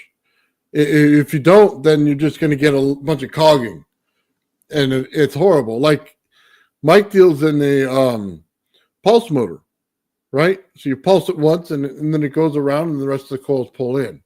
Yep. So It's yeah, it's pretty kind of wild. one of the secrets of free energy. There, if you could understand what I told you, then it's a secret to free energy right there. If here's my dilemma. Like if I'm running this thing and I'm pulsing, I'm making a massive like magnetic field bubble. Like as you said, is there any danger to my electronics or things outside or anything around it? Is that gonna? I don't know. It's the amount of frequency that gets put out in your room, depending on where that is. Well, 30 feet away, it was setting off the computer. So, Got some reach. You got some reach. wasn't Hey, don't feel like you're the only one, man. I run my Gravity Flyer. My computer absolutely hates it. Turns on, you know what I mean? Starts blinking and turning on different web pages and everything else. Oh, jeez. You're actually saturating the MOSFETs themselves. So you're causing a saturation inside of them in order to turn the switch on and off. That's exactly what you're doing. Now, if you knew the value and frequency of each one of them, then you can turn off certain ones just by changing your frequency that goes into them. So if you knew which one turned on the page for Google, you can flip it up and down all you want. No way. Yeah. That's craziness, man. Frequency is a mean machine. All right, guys. I now that we have Brandon on here, I think this is a great question to ask. And I had posed the question to Nathan earlier. He didn't respond, so I think it's fresh. Okay. Okay. All right. If you have frequency propagation, okay, that enters into a time dilation field, okay, that's different from its point of emission. Okay, what happens to that frequency waveform as it goes through that time dilation field, and does it and how does it exit? Frequency through a time dilation field, and how does it exit? Right. So you have a source of frequency emission and propagation. You have a time dilation field differential. Okay. With it, obviously, as we've discussed before, being a diffuse gradient with the greatest, dilation in the center. And then you have this transmission running through that time dilation field. So what's the effect of that waveform as it goes through the gradient of the time dilation field? And how does it, and in what form does it exit that time dilation field? So relative to inside and outside. See what I mean? Because that's the other variable too. okay, so if I took this picture right here, right, and I put the value in the center as my whole field, right, and then each time it goes through, it's like your octave. It, you know what I mean? It changes it. So is it now a half wave? Is it a quarter wave? You know what I mean? Is it a third? That's what it would do going out. It would change the actual frequency itself. Now, I think inside the frequency would be lower, and then it'll get to higher and higher frequencies as it comes out. Because each level you go to it, so if you just took each one of these spheres and you said that's your time dilation field, right? Then you'd be breaking it into different frequencies as you go, but it'd be in the same frequency. Cool. So now being outside of the time dilation field in the same realm of time dilation as the source of emissions, how could that be exploited in order to, have an increase in power? Do you see where I'm going with this? Mm-hmm. My brain hurts. So let me just say it this way. In this device, I would take the inside right there and the first round sphere and the center where you see the little round ball, that'd be the anode and cathode, and from there the energy would build out. So the hope is you get enough magnetic field built out so that you can create your bubble on the outside, right? Now, that inherently would have more energy on the outside than it did on the inside once you're done because of the surface volume of the entire thing.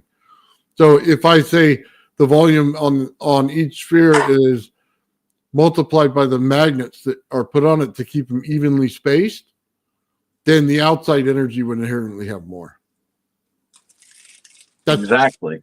So what happens when you then extract from the center of that time dilation field only the excess accumulation that occurs through the time dilation, and then it's allowed to be emitted through? Then you've now extracted an excess energy from it without necessarily affecting the waveform. Well, it's the well that never runs dry, isn't it? Right. That's exactly it. And the reason I bring it up is because I put it in this abstract, but that's exactly what we're talking about all the time when we talk about the center compression null zone of extraction. That's exactly what it is. It's just this example of it goes back right down to time dilation. Yeah, as being a mechanism of why you could extract that. Go ahead, Brendan. Well, what I'm envisioning is the Earth and the Birkeland currents coming into the solar system. What's going on in my head when Joe's explaining this? I'm trying to just envision, and I think this is what's going on in the Earth's magnetic field, and the planets and the sun and everything. Right? What you have in this diagram is probably a scaled version of that. Oh yeah. Right? Oh, absolutely. Mm-hmm. So my thought is, though, what if now the center of it, instead of a conventional field with magnets, now what if I put a radiant field in there? Now I'm going to push through every single layer of this whole device to go to the outside. But for every single time it goes through something, it has to interact with it. So I'm going to get a back EMF through any part of it if I make it out of a metal. So if I simply said, I'm going to take each sphere, I'm going to make it out of plastic, then I'm going to go over and I'm going to take aluminum or copper tape and tape every single one of them, but then I'm going to run radiant energy to act like a gas that pushes out, right? Now I can multiply that energy even more, right? Because I'm picking up energy on each field, and every time I spin each part of that energy, it's going to build more energy out, right? So if I just gear this thing properly and do that, I should have a gravity drive. Yeah. I'd imagine that. What you just said happens in nature as well. If you look at sprites. Oh, it does. Huge thunderstorms that emit these basically gamma ray bursts that come out of the top of these thunderheads, right? These massive thunderstorms. We call them sprites, I guess, right? It's relatively new and not well understood phenomenon, but it's creating, beyond the Earth's field, it's creating a pulse of gamma radiation. So I was thinking of doing this in, like I said, a 3D print the plastics. I'll look at it and decide how much gearing I want into it. So at each level, we'll put a gear and a bearing. So top would have a gear and a bearing, and then the bottom would just have a bearing. And then we'll rotate them, right? We should be able to pull out a ton of energy, especially because the energy that comes from the center of the Tesla coil is a radiant energy. So it's going to push through every single one of these spheres, no matter how much you put on there. You can put aluminum foil on there. You can put aluminum tape. You can put whatever you want. It's going to push right through it, okay? Because it acts like a gas. So now all I'm doing is picking up those extra energy. So should I put magnetic fields in it to amplify it at that point? I guess that would be phase 2 of it. But phase 1 would just simply be the tape and see what it does. I think we can make gravity out of something like this if we can. There's an application for it in space. Where did you find this? Sure. Where did you find this diagram? oh, somebody had it on Facebook, and I said, oh, you know what I mean? It just popped up when I scrolled through. And I go, I gotta have that because I gotta try it. Is So- anyone tokamak? Is that what it's called? The cold fusion reactor, tokamak. Hmm. It just I don't know reminds anything me- about it. Yeah, Is no, that I what it never looks heard of like? that. You never heard of that massive energy sucking supposed cold fusion thing that probably uses more energy than it gives out? Huge Well, that's mag- probably why I didn't pay it any attention if that's the case, because that sounds. it's Yeah. it's supposedly on the it's in the forefront of this technology, and they're close to cold fusion. Tokamak. Interesting. Chat, ask the chat. These guys would know. So Smart guy. here's another, here's another little mind bender, right?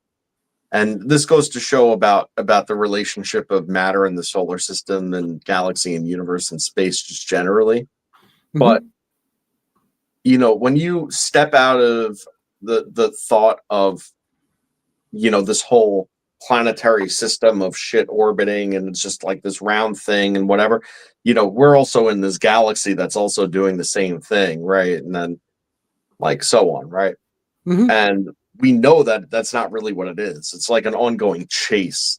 So you have like the sun kind of leading the way, and then everything else is just tearing ass or behind it, more like a helical than anything. So it's almost like our solar system is like a cone tube of orbit, like kind of chasing the sun in this helical fashion. That's sort of more accurately representative of what the solar system is, right? So when you think about interplanetary travel, or even just something as simple as travel from here to the moon, right? It's not like, okay, well, we're here or there. When you're in between and you're in this chase, and this chase is occurring at such a high rate of speed, the fact that you're not getting, like, as soon as you exit this proximity and you're in zero gravity at that point, right? That everything isn't blowing right by you because you're not traveling that fast. So the same as like a person on a train, like you might be sitting still, but you're relatively going 70 miles per hour on this train or whatever, right? It's Special the same law of sort of deal when relativity. you're in space. Like you're going along with it, like to a certain extent. Like, yeah, you still have to deal with trajectories and different things. But if you were just to exit into the space and then all of a sudden, you're moving whatever speed you're going, everything would pass right by you if you weren't still relative to it, right? So that's how you know that there's fabric, and that's what's important to realize. No, you didn't go there, Joe. Not Einstein. Not relativity. Yeah, he did. Special law of relativity. He went right there. Relativity's not dead. Relativity's a real thing. Like No, I it doesn't. agree. Yeah, if Einstein got anything right, it was relativity, because the measures aren't all the same. And when you exit Earth's atmosphere and you're not in a lock orbit like a satellite, and you're in between point A, point B, if you're if you're not under acceleration and you're in a plane of stagnation, then everything should just technically blow right by you, but that's not really it. At that point, you're in the ocean of the solar system. You're going with the flow of the ocean of the solar system at that point. That makes sense. That makes sense. We don't need relativity, though. I mean, he did have that right. We have to give him some credit. Einstein looked at things differently, and he supposedly copied different works, but who hasn't? He's building on, the backs of other people. So, no matter what comes of physics, I think relativity is there to stay, because all relativity realistically is the idea that everything, all measures are based on perspective of their environmental circumstances. Is really realistically what it is. All right, guys, I got another one to show you. All nature is a coaxial circuit to dance between the dielectric and magnetic. G-jabber. So check it out. We're looking at the Gray tube, right? Edwin Gray. is a bit different, but it kind of, like I said, it's a radiant field. It passes through everything. Now, what if I took my high voltage DC and just connected it to the third layer out, right? I can transfer that energy from cold to hot throughout the entire thing right away. That makes sense. It, That, it, that looks like an electrolysis cell, is it? it's a guy that took a can and started making things with cool materials. I just thought it looked totally awesome versus what I wanted to do in the first place. I didn't need the bottom of the can, mind you. Yeah. But I know in electrolysis cells, that looks like a Joe cell. Does that ring a bell, anyone? Chat, people? A Joe cell? Has anyone seen a Joe cell? Joe cell? Yeah. Well, I guess you would have to put the cell part into it. This is just the shell of it. I wasn't sure what he was trying to make. I just looked at it and said that's exactly how I wanted to make my gray tube. It's not to say that it wouldn't work in your application. Eight Sitter says it's a Joe cell. I have those same containers. Use them, man. Yeah, there you go. We never going back to. I'm reading comments. I'm sorry. It's a Joe cell. Yeah, okay. The comments, the chat rather, they know a lot. I learned a lot from here. Oh yeah, I agree.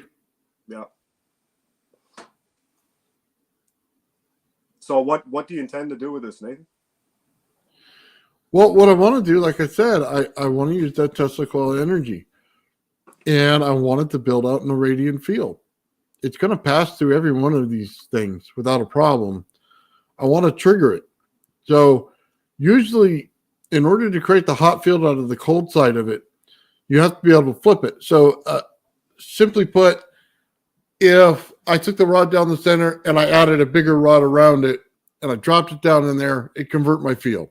Because automatically I came too close to the outside windings of my Tesla coil, which would make it hot. Now, the idea was to make it cold by putting the rod down the center at a very thin level, in order to do it. But knowing that all I needed to do was move the diameter of it in order to change the heat in it, now I can look at it in a different way and say, if I now take a DC flyback, which puts out a lot of amps in it, depending on which one you get, now I can convert just based on heat. Now I can just heat one of these suckers up in a minute. You know what I mean? And boom, pull that whole field and change the entire dielectric of it to pull outside instead of inside. And automatically I have enough power. Now I have amps. Now I can run motors with it. You know what I mean? That's the whole point. And then when I let off of the DC flyback, it goes back to cold. So now it's just cycling as the motor goes, right? And now I can pull off the back EMF in order to charge the capacitor. You see what I'm saying? And I just go back and forth and how I drive. I've seen that same effect in the smart drive. Yeah. Just interesting. Well, my smart drive set up with what we talked about before, it would just collect energy on its own from the ambient field. It would just, I shocked the hell out of myself. I grabbed the plasma TV. It was hooked to the cap bank. It was discharged. Switch was engaged, which means the primary was, there was 0 volts. The next day I went to grab the thing and I just, it lit me up. Gave me a wicked shock. I dropped the fucking TV and I'm like, oh, did I smash it? Oh, how did this TV survive? I have no idea, but it's still going. I might have to zap me a TV. I got one sitting outside. I wish I could send you one, but they weigh about fucking 150 pounds. I don't know. Oh, no, I got a couple, man. Let me tell you, my kids keep moving, so I get the collection of everything. You know what I mean? Sometimes, oh, no, I got a newer TV and it's smart. Okay, well, I'll take the dumb one. I don't care. It's just sitting on my wall. Take the dumb TV. Yeah. What do you think, Joe? You're pretty quiet, man. Yeah, well, I'm listening and absorbing. I get to learn sometimes too. I like listening to Joe. Nah. Oh, Jesus. Oh, I'm telling you. Hey, what Joe, what was the line that in the song? Woo woo. Whoop, whoop. No, Sure. what was your line in the song, Nate? Damn, I forget, man. Joe Oh, talks to the woo woo. Yeah. we know that. I mean, listen, I don't deny it. I literally disclaim myself frequently. Woo woo. Joe and I think very similarly. He's a bassist. I'm a drummer, musician. Bassist and drummer usually keep each other in check. Hmm. It's kind of a weird phenomenon. Yeah. I play bass exactly like I think, which is I just go way off track most Yeah. of the Little out there, Joe. Yeah. Just checking out some comments. Adams, wait. Well, hold on. I found something that might interest you guys along the same lines that we were just looking at.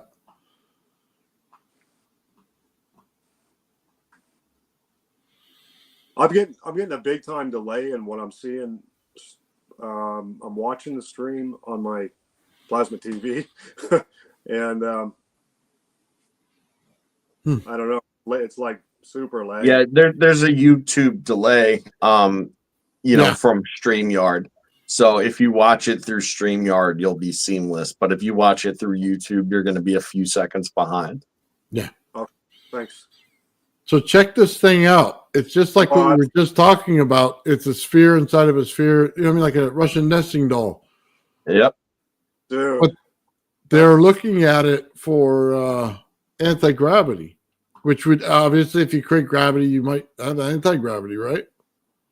Looks like my dome, man. That's a 3V frequency. It does look. It does look like your dome. It really does. Yeah.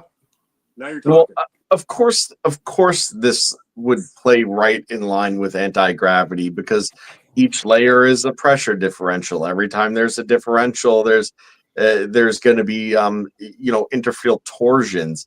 Every time there's interfield one thing plays to the next when it comes to the layering. And I think what's important to understand about this is that because they work both independently, each layer of it works independently of another, but in conjunction with the other. That's the exact thing that upper dimensionality is. And that's what you have to understand. This is a higher dimensionality field interaction that's occurring. Yeah. I got a question for you. I always talk about the double energy, right? To create something. What if I simply took the positive part of the Tesla coil in something like this and set it up in the center on one side? And then I took the negative part and set it up in the center on the inside, with both of them going off intermittently. 1, 2, 1, 2, at a very high frequency. That should create my pulse fields, right? Pulse field, definitely. That's without a doubt. So I wouldn't have to change the outside spheres. There could just be, one layer on each one of them. But then the inside is where the magic happens because it's going back and forth. Now it's remember, 180 degree out of phase. Right. Now remember, if you then bring geometry into the equation and you have them counter-rotational and counter angular to one another, you would have dueling vortexes at that point where the pulses ultimately interact would be an event horizon plane. Just a comment. This is a weird thing I noticed while I was building the dome. If I stood exactly in the center, like I couldn't get Wi-Fi outside here. I have it all jerry-rigged for my brothers, and when I stood in the center of that dome, I would get like 4 or 5 bars of Wi-Fi on 5G. Normally, I wouldn't get anything. So something was going on with the geometry of the structure. Nice. Yeah, it's acting as like a condensation point, which frankly, domes are pretty good at. I mean, my understanding is that cones are even better. Could be so. So give me You a should put second. spikes on it. I'm gonna pull this up real quick. I'm gonna show. Good point, Hang on. G Jobber. Mm, Knowing atoms and elastic fluids. There's the inside of the dome right there that he's talking about. Oh yeah. So you see all the triangles in there and all the. Yeah, dead center would I just suddenly you'd have nothing and then you'd have 4 bars of Wi-Fi. 4 to 5. What? That's Now- cool. The structure of this being made out of the triangles and then creating a dome is actually a hexagonal, the same as a hexagonal crystal structure. Mhm. Okay, and you know, Yeah. yeah, it's the same as a hexagonal crystal structure. And when you build it out, it's the same thing. This is you know, it just goes with it's perfect geometry is what it is. And it's right in tune with the whole 369 theories as well. If you count all the triangles as they go around from the inner hexagon and then the outer hexagon and stuff like that, you'll start to see that very quick and realize that you're dealing with three-sided shapes that are creating 6-sided shapes that'll have 9 points at some point. Like, you know, it goes right along with that whole thing. That's how you increase the frequency. They call it the frequency of the dome. This is 2V. Yeah. When you're dealing with the angles that you have to build all of those triangles out to form a dome at, I don't know, like, you know, Brandon would probably have a much better idea than I would as to what those exact outward angles are. But I would bet you that they directly coincide with sacred geometry and fractal math. Oh, yeah. Absolutely, 100%. It's all sacred geometry and fractal math. And like I studied that a little bit prior to building this, but I really started understanding it when I started putting it together. And when you make a little mistake, let me tell you, you learn because you got to take it all back apart. Oh, 100%. You can't make a Yeah, mistake. you're off a here. few degrees on this. It'll never meet. Nope. It's within it's what is it? A decimal point. Like you have to be very accurate with Yeah. your angles. I think it was like 9.1, 7.2. You know, you got to be pretty close on your cuts. So, or it doesn't work. And there's both tension and what's the other force, Joe? There's like Sorry, potential and what? there's both. What's the words to describe like tension and the frame is under both tension And tension and compression. Yeah, I think so. Because I had to pull that thing, tension and torsion, limited state. Yeah. Torsion. Sure. I mean, Yeah. well, there would be torsion if you're pulling it inward. You know, there would be I had to when pull you it join it, it would be torsion. When you have the two forces, you know, working against each other, but they meet, you'd have torsion. G-jabber potential differentials. Yeah, exactly. You have two polarized forces. That's what. Now, what's interesting is that there would actually be almost no tension and almost no torsion if the accuracy of the tolerances are precise, because at that point it would just be in a state of pure equilibrium. So like get your head around that one for a second. Like, you know, dude, it's so strong. I built a scale model using small little lats, just leftover scrap from our mill. And you've seen it, Joe, right? I call it the yeah, Wardenclyffe woodshed. for real. I put Yeah. it on top of the woodshed, right? But that thing is insanely strong. I jumped on it. I threw it around with Putin, the tractor grapple. It's just insane. Yeah, no, I it mean, really is. it's modeled after the carbon structure, a buckyball or a hexagonal, carbon atom. Graphene. Right? I guess. Yeah. Well, limited state says imbalance is necessary. 100% can't have equilibrium.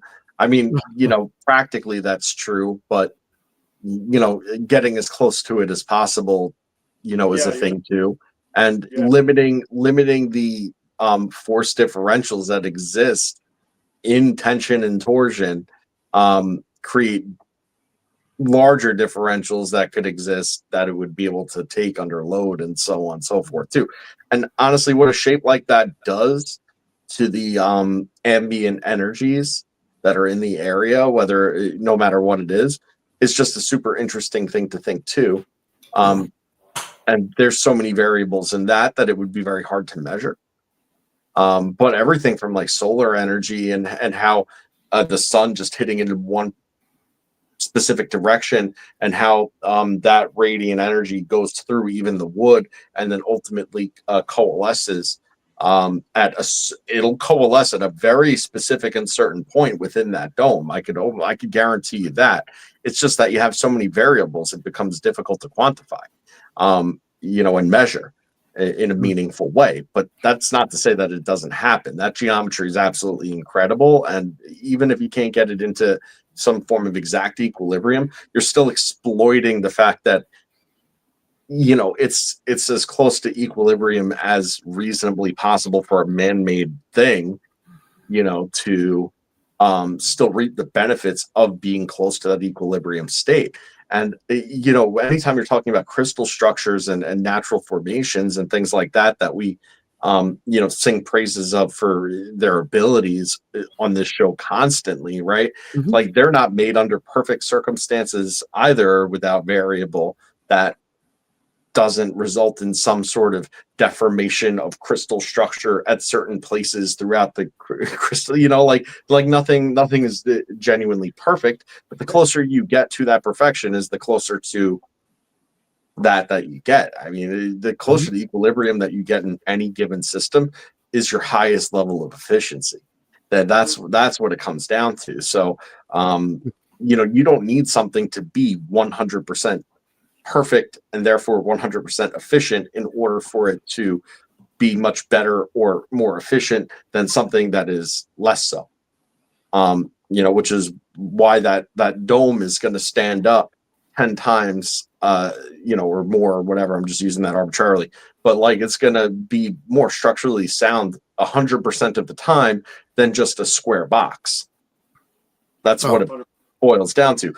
Or the way that it transmits different forms of energy or wavelengths, that's going to be different 100% of the time. The structure carries it.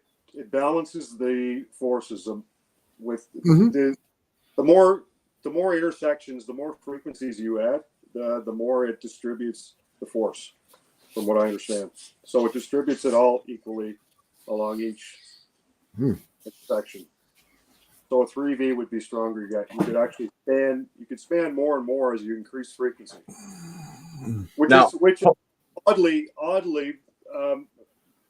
very similar to what Nathan's doing with his fields, right? Mm-hmm.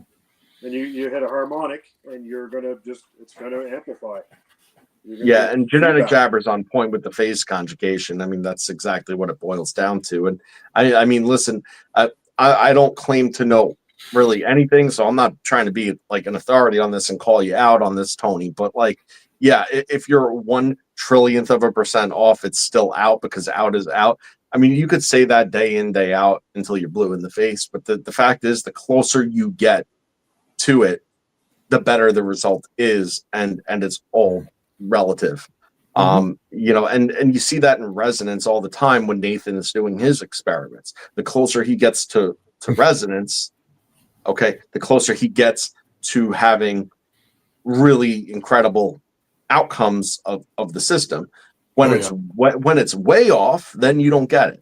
When it's closer, you get it much better. When it's almost dead on, you get the best result out of it. Is it ever perfectly in? No. If it's perfectly in, you'd open up a fucking portal and you could jump in the damn thing. And that's just what perfect equilibrium is. I'm bringing it to your attention and I'm calling you out on it now. That's what perfect equilibrium is. I don't think anybody's trying to open up a portal to outer space right now, so or whatever to another I know, dimension. So, like I think that for the purposes of what we're talking about, being within a couple hundredths of a percent of resonance is perfectly fine. And it's not to say that it's not relevant. You're not wrong. Hey, Tony, But put it to him, man. Don't be scared. Yeah. Hey, I might open a portal. Don't ever get me wrong. I might try. hey, listen, if you can, you can. I mean, you get high enough power Yeah, differentials. Guess what? Your percentages of equilibrium go out the window because you have such a high density differential that all you got to do is widen the membrane of that differential, and there you go. There's your portal. That's what the portal is. It's that state of in between point A and point B that exists, and it always exists. Would I then be a near Earth object? Like there's Fat Man Nathan in the space? You know what I mean? Like, how did he get by our space station? What happened to that? You know what I mean? He's got a frozen, stupid look on his face. Sorry. Yeah. The full moon reflecting back like you're blind. Yeah. I give him a full moon as I'm going by. You go, before I go through this portal, I'm dropping the drawers, man. There you go. I get the space station now. Hey, check this out real quick. I built this a while back for the wife. Man, Nice, man. That I was blown away. That's incredible work. Yeah. Hey, you might be retired, but your work is still nice. I told Nathan my father was a cabinet maker, and it takes some serious precision to make that. I made all the doors and everything too, so all from just scratch and put it all together. That's awesome. Yeah, man, it looks beautiful. Jesus. The wife was happy. I went ahead and put all the molding around the whole room, so it all matched it. So it just looks awesome, man. I love that. Nathan, did your father do finished carpentry as well? Yeah. Okay. He was a general contractor and he owned a cabinet shop. So really, that's wild, man. Second generation cabinet maker. So everything looks nice and clean. Yeah. I think that's how we all relate to one another, man. Like my great grandfather, my grandfather, my dad were all cabinet makers, and then I followed suit too, and just didn't do it professionally. I just did it for myself. It's awesome. It's the best thing to know in the world, because once you know how to properly build the box, there's nothing you can't do. Right. Yeah. Because you still got all the clamps.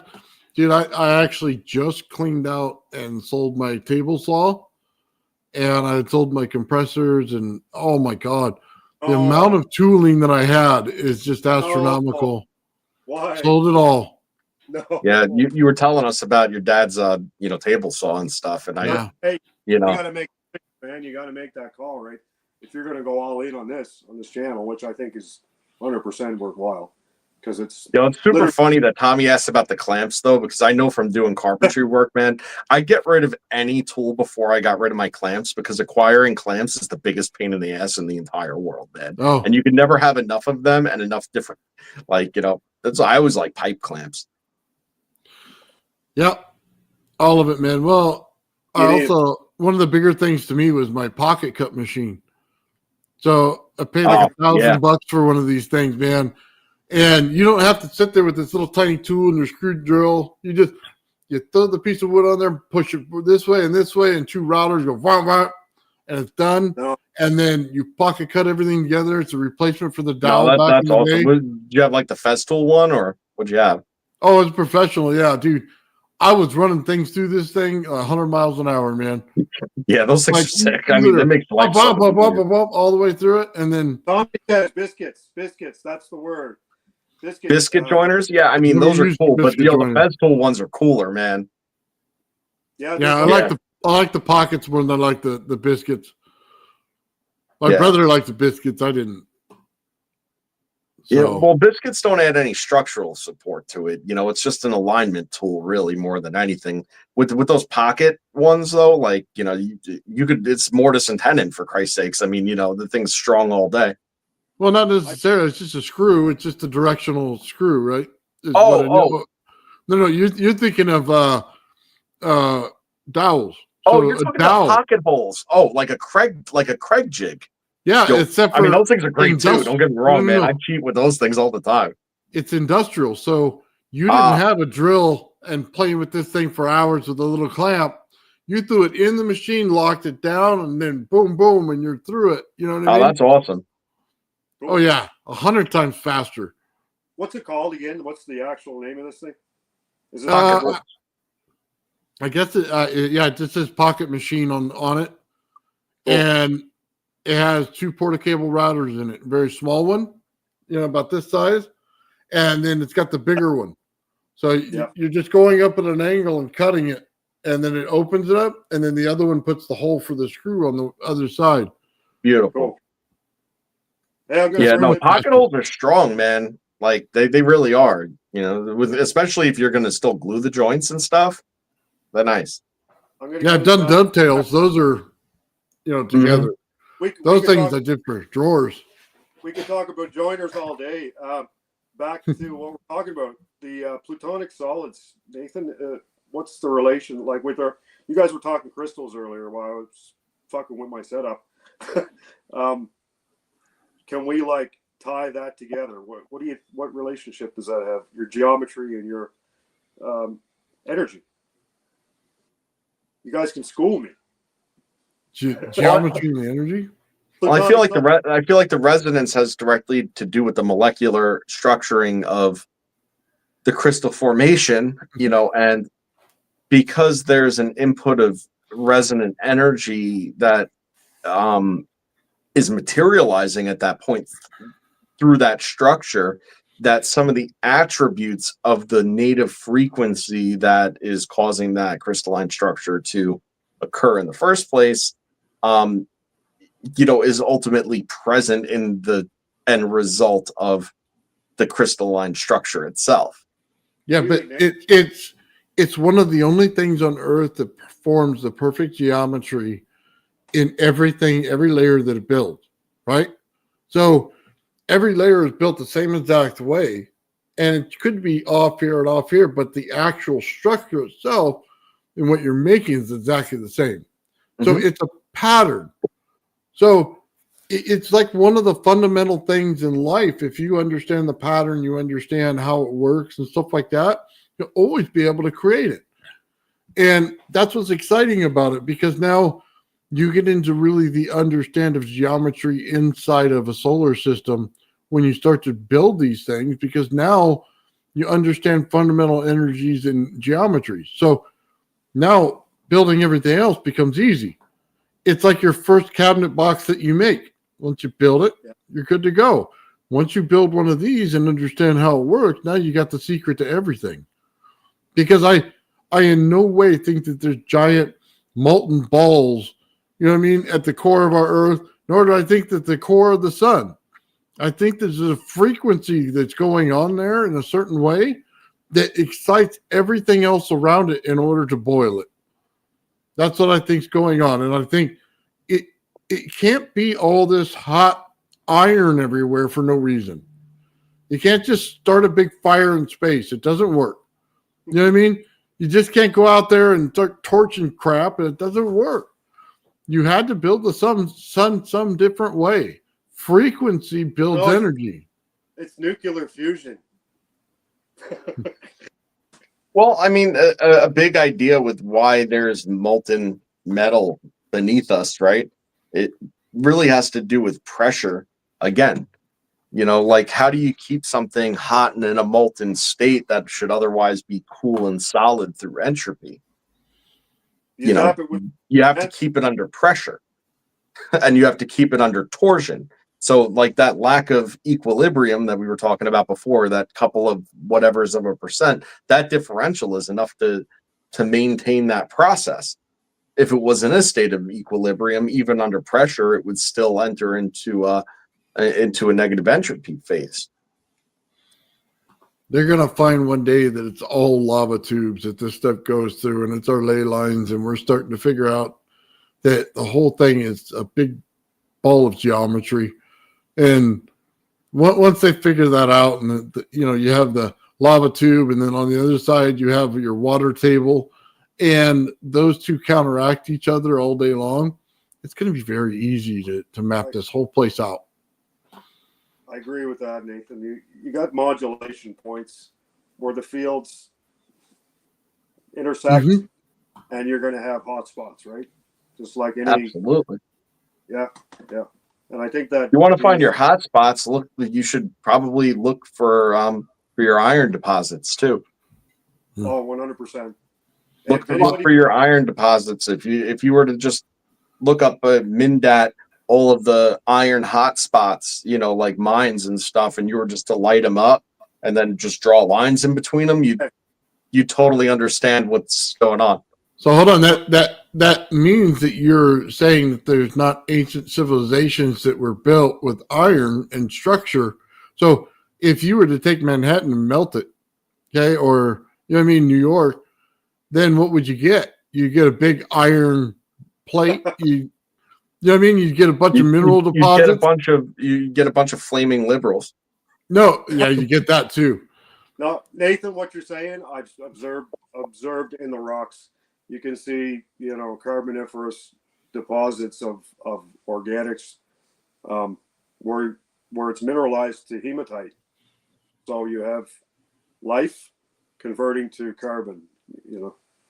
That's what I see. Yeah, but life with life too. One of the main leave behinds of it is less so carbon, because the carbon can be released, right?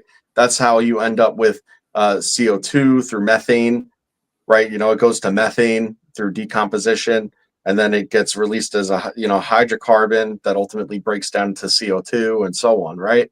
That's the hydrogen breakdown structure. But what's left is the calcium, right? Most of the time, what's left is the calcium. Why? Because it's depleted. Right. It fills in the void is what I meant. I don't mean you're left with carbon always. Depends on the circumstances. If it's buried, if it's on fire, a forest is on fire and it's buried in a flood, you're going to get, I would think you would get coal deposits and carbon deposits. Well, now I'm gonna tell you what happens when you have matter in equilibrium, okay, with each other in a system. You get trapped hydrogen, which is why this Earth is what it is and why it's populated, is because the hydrogen is trapped. That's why it's mostly in water and things of that nature, is because it's trapped. It needs to be relieved from that water state of equilibrium, okay, that exists. And not for anything, but water is as close to an earthly form of equilibrium that could potentially exist. That's why it's a solvent, to most things. That's why it's a solvent to most things. That's why it's ever present. But it could only really be as prevalent as it is here in a state of matter to energy equilibrium. Because once that equilibrium is screwed up and it goes one way or the other, okay, the first thing to go is anything hydrogen based. If it's energy, it's going to be hydrogen depletion. It's going to be rapid evaporation. Then it would be the separation of the oxygen and the hydrogen.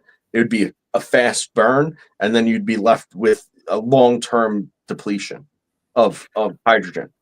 Well, what I wonder, just kind of going back to the mineral thing, is if there was an advanced civilization and you had to press on your technology, you do it in stone because stone doesn't work the same way. But iron drops back down to a deposit in the earth, just like Bernie does when he breaks chemicals down. He creates that red stuff that comes off the bottom and all that goes back into the earth. So, just saying it could reform in the earth, but it would generally just leave that deposit. And you'd be able to find it if you based it on that. Could you find an ancient civilization? You know what I mean? Did they leave some kind of stonework behind? Were they doing sculptures? Was there something else there? That's usually how they find them. And I don't buy that everything's a mud hut in the past. I mean, we had to evolve at least once or twice before we got here, right?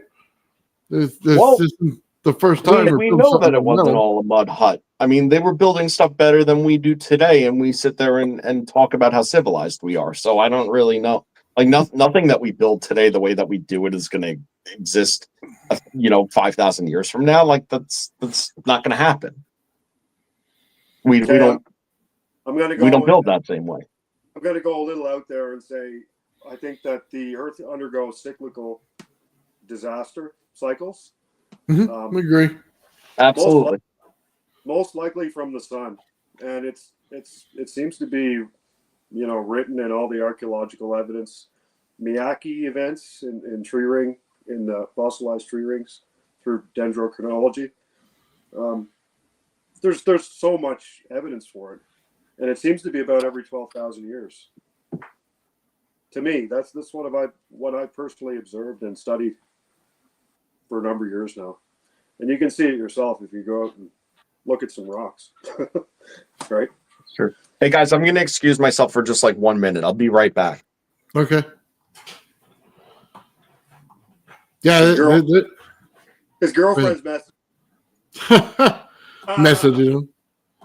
Yeah. Sorry, baby, I'm on live right now. Huh. No, I think it's interesting because if you look at some of these other structures that were there, was there a structure there that created the society around it? And I think the pyramids are a good example of that. So like modern Egyptian culture is based around the pyramids being there. Or if you say Greek, you look at their big temples and stuff with the gigantic stones in it. Did that culture build it, or was it the culture before it that built it and you copied it? You know what I mean? Because they weren't building those again. They built different structures that look like them, but they weren't the same weight and size and everything else. They built on the shoulders of giants as well. Like it was on top of much older civilizations, and it just, why wouldn't you? I think that these sites were strategically chosen for the fact that there was these converging magnetic field lines. They call them ley lines, I guess, but there's definitely some evidence supporting that. I'm not saying this or Well, that. if you wanted to build energy, wouldn't you want to find the place where there's more energy underneath? Oh, you know what I mean? 100%. Yeah, definitely. Now, whether they intuitively done this or just, like I find myself doing weird fucking things, man, just playing with energy, and I'll notice on my app, I'll get an alert for a solar storm. Like, oh, that's why I'm obsessing over this magnetite or this crystal. Like there's something going on in the field that triggers us being on the Earth and part of the Earth system. Activity, we'll say. Yeah. Don't have to I agree with that. Yeah. What drives us to do these things? What drives us to build pyramids or build domes or build coils? We have an intuitive, we're part of the system. Definitely part of the system. I just worry about the amount of energy to be created by those three pyramids. And if they had a fourth or whatever, what could you transform a planet based on the energy? That it doesn't stop for a lot of years. You know what I mean? We could have just been a water planet. Somebody shows up, starts building pyramids, and all of a sudden the water gets sucked back down. You know what I mean? It'd be the most interesting thing in the world. How do you know they weren't? That was their purpose. Maybe it was the balance energy of the Earth. Yeah. If we have induction from the sun, like a huge amount of energy coming, more so than today, maybe that was their attempt to release that. Yep, could very well be. That's just the flip side of the coin that nobody really thinks about, because it's it's easier to look at something as an apparent like practical use than it is to figure out what problem it might have been trying to solve that isn't so evident to us at the surface level. Mm-hmm. Because the mind automatically sees the most practical and obvious application of something. Is anyone in the chat familiar with Electric Universe? Obviously, some people must know this. I mean, I am to a degree too. I don't really agree with it the way that it's presented, but I don't agree with all of it. I don't agree with anything. like I don't think right. I don't really buy the fact that there's present electrical charge and at any given place in space, because again, the electrical charge would be a manifestation of energy in the presence of matter. So unless if you have matter there to manifest it or something to measure it, which would be matter, right? Then technically speaking, like, I don't find it to really hold that much weight, albeit that you could probably try to detect such a thing like using waveforms and receiving a signal back from what you sent, but there's no evidence of that. And again, in the absence of matter, if it's not manifest, then what's the difference? So I kind of see it as more of a sea of potential than anything. So you don't believe in the ether, Joe? I do believe in the ether, except it's not believe in the ether. I could say that based on the fundamentals of what I think is true, like I know that the ether exists, but the ether as a matter of a potential, like it's like having a drop of water in a sea of water. Like, what's the difference at that point, right? It's not until there's a bubble in the water does it matter, right? Or a rock in the water doesn't matter. It's only that differential that makes the difference. So Yes. without any, a drop of water in the ocean doesn't matter. So I was talking to Gerald the other day, and we were bringing up, what's that show that we were watching, Joe? Skinwalker Ranch. Skinwalker, Okay. yeah, we were talking about that. So when you look at it, you have magnetic field going on, and they pretty much said that everywhere. They keep going around and finding magnetic field. They're also finding beams that come out that are microwaves. There's also cracks going on around the surface, right? But they're also finding consistent frequency, the same frequency over and over and over again. So could it be a natural microwave in there? So you have a magnetron built into the earth that's a natural formation. And when you get those, and we were talking the other day, you take microwaves and cross them just like you would light, and you're going to get an EVO. So they may not be UFOs, but you may have EVOs flying around there. Now, 100%. when I said that to Gerald, he said, well, are you sure there's just not a pyramid under the ground and we just don't know it? Like it got covered over time and it's still running. You know what I mean? That'd be crazy to think. Yeah, it blew my mind. I'm like, wow, I never thought there'd be a pyramid under there, but it's perfectly possible. Here's just an analogy, or a thought experiment. If you could shrink yourself down and go inside of a capacitor, what would be going on there when you're blasted with high voltage? Like you'd see some crazy shit happening, right? You'd see air. I mean, not an electrolytic capacitor, obviously, but in our atmosphere, we're living in a capacitor. So there's going to be anomalous. I don't know what you call it, but Joe, what would you call it? Phenomenon. Phenomena. Sure, yeah. Anomalous phenomena. Yeah, I think that's pretty par for the course for what you're describing. Use your big words, Joe. Well, not only that, we're running radio frequencies all over the earth where we didn't before. So am I surprised in any way that we're getting EVOs? No, not at all. It could be a malfunctioning tower that's starting to mess with stuff. You know what I mean? You just don't realize these things right away. Well, So that's a good point. Yeah. I had a guy for a week straight trying to fix the internet around here. I mean, for God's sake, just do it once. Do your job, Drive me nuts. Damn thing was off all the time. I ain't bitching. Nathan, I did that here, man.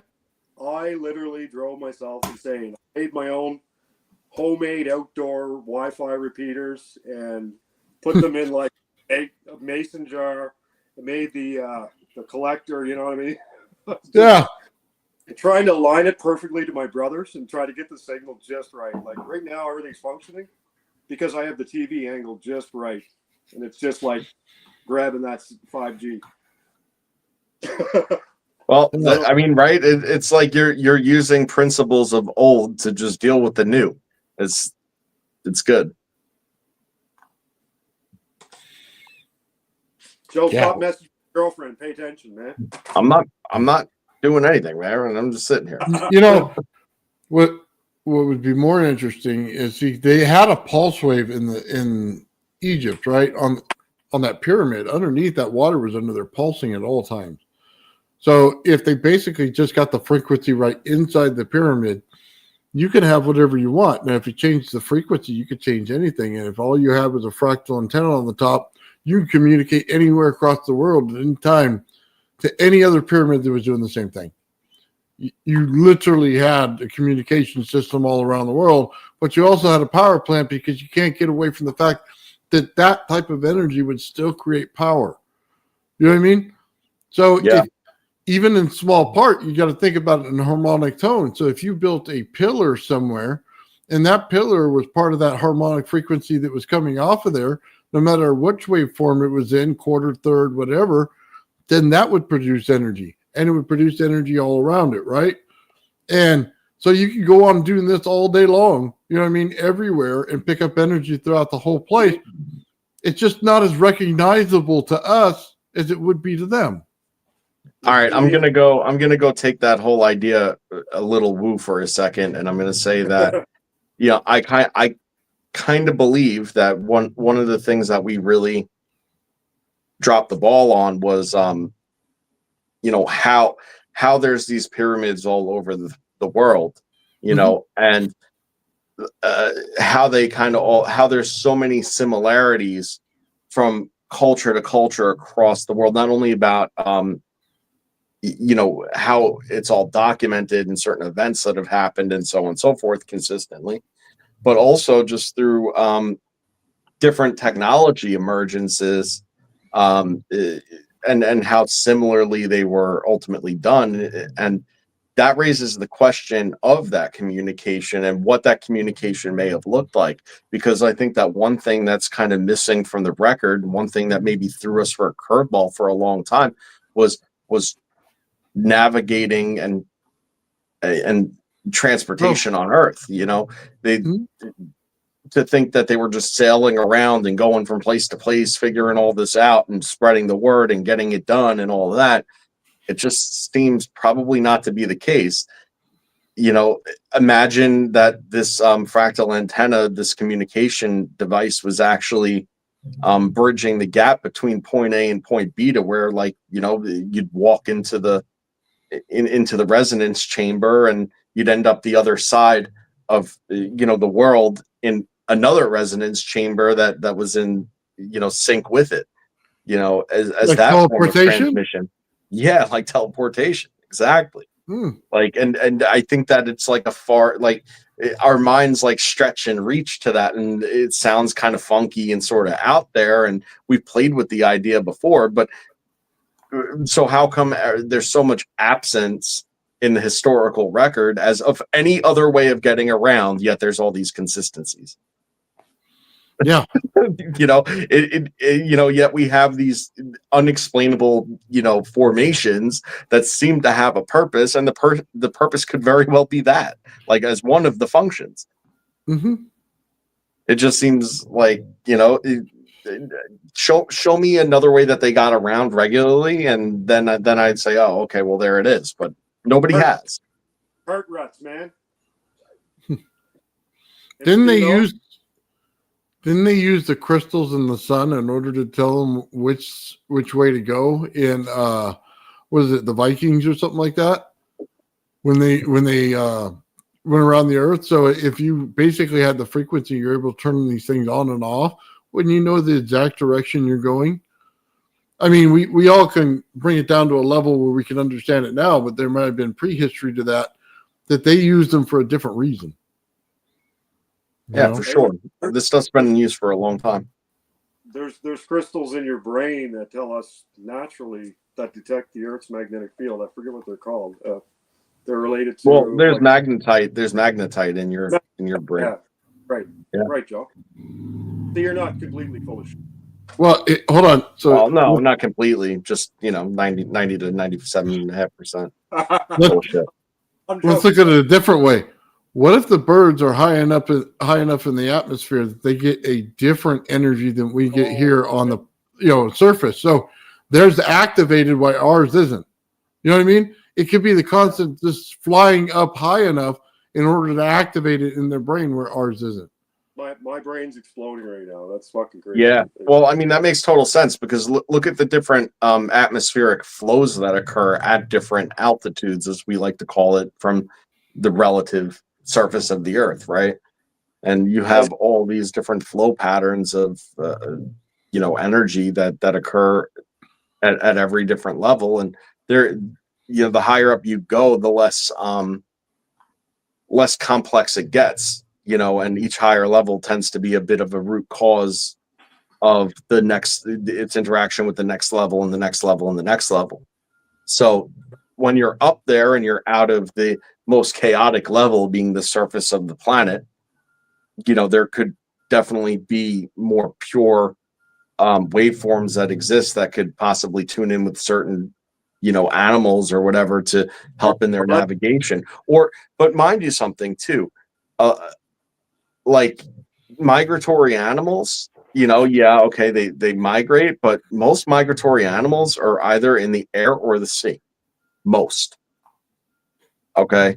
So what does that tell you? It's either transmission through water is a pure source of that type of energy. Okay, or you have to get off the surface of the Earth for it really to be taken to its highest advantage. I'm not saying that terrestrial animals, on like mammals and stuff don't migrate, but they don't to the extent of avian and fish. Like those are migratory animals.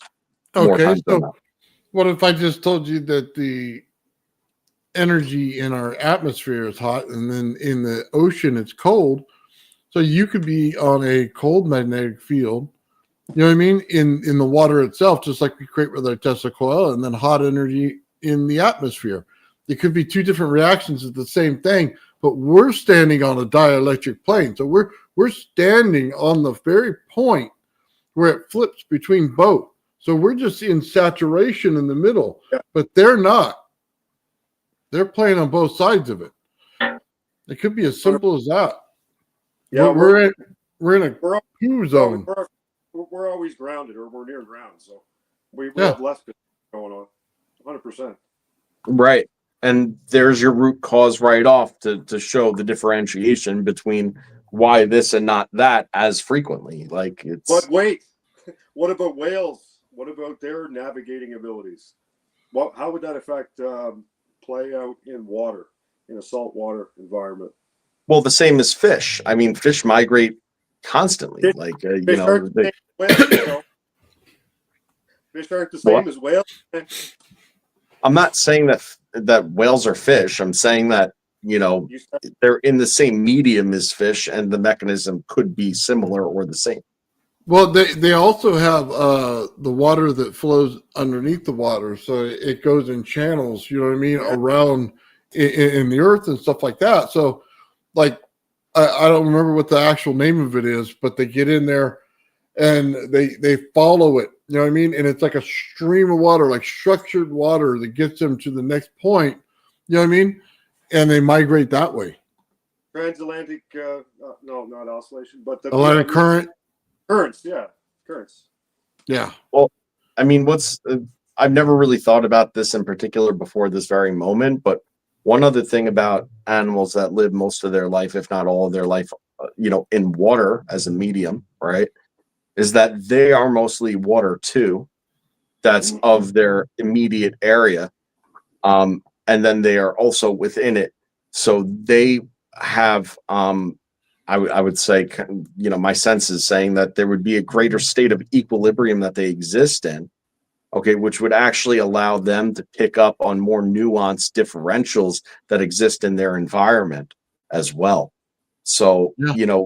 we drink water from a lake and then walk away from the lake, or a faucet and we walk away from the faucet. We don't exist, within that.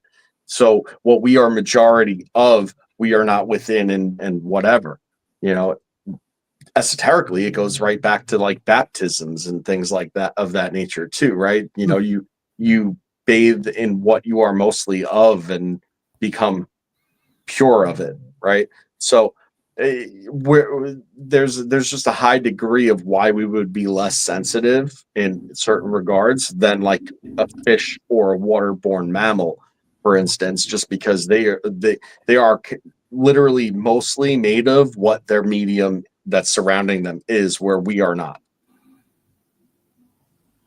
Has anyone? I don't know if anyone's experienced this. I don't know. I'm kind of in the woods here, so there's less distractions. But if you on a full moon, I can feel myself drawn toward the rising moon, or just become more active. And there's measurable effects on the water and on the earth energies that you can measure in the ground. 100%. Yeah, absolutely. You get a lot of energy reflected back off of the moon from the sun to the earth during the full moon. See, I knew you were a lunatic. Oh, absolutely. 100%. That's why I'm here. No, he's not telling you he becomes a werewolf at that time. You know what I mean? That's what he left out. He gets more energy, all right.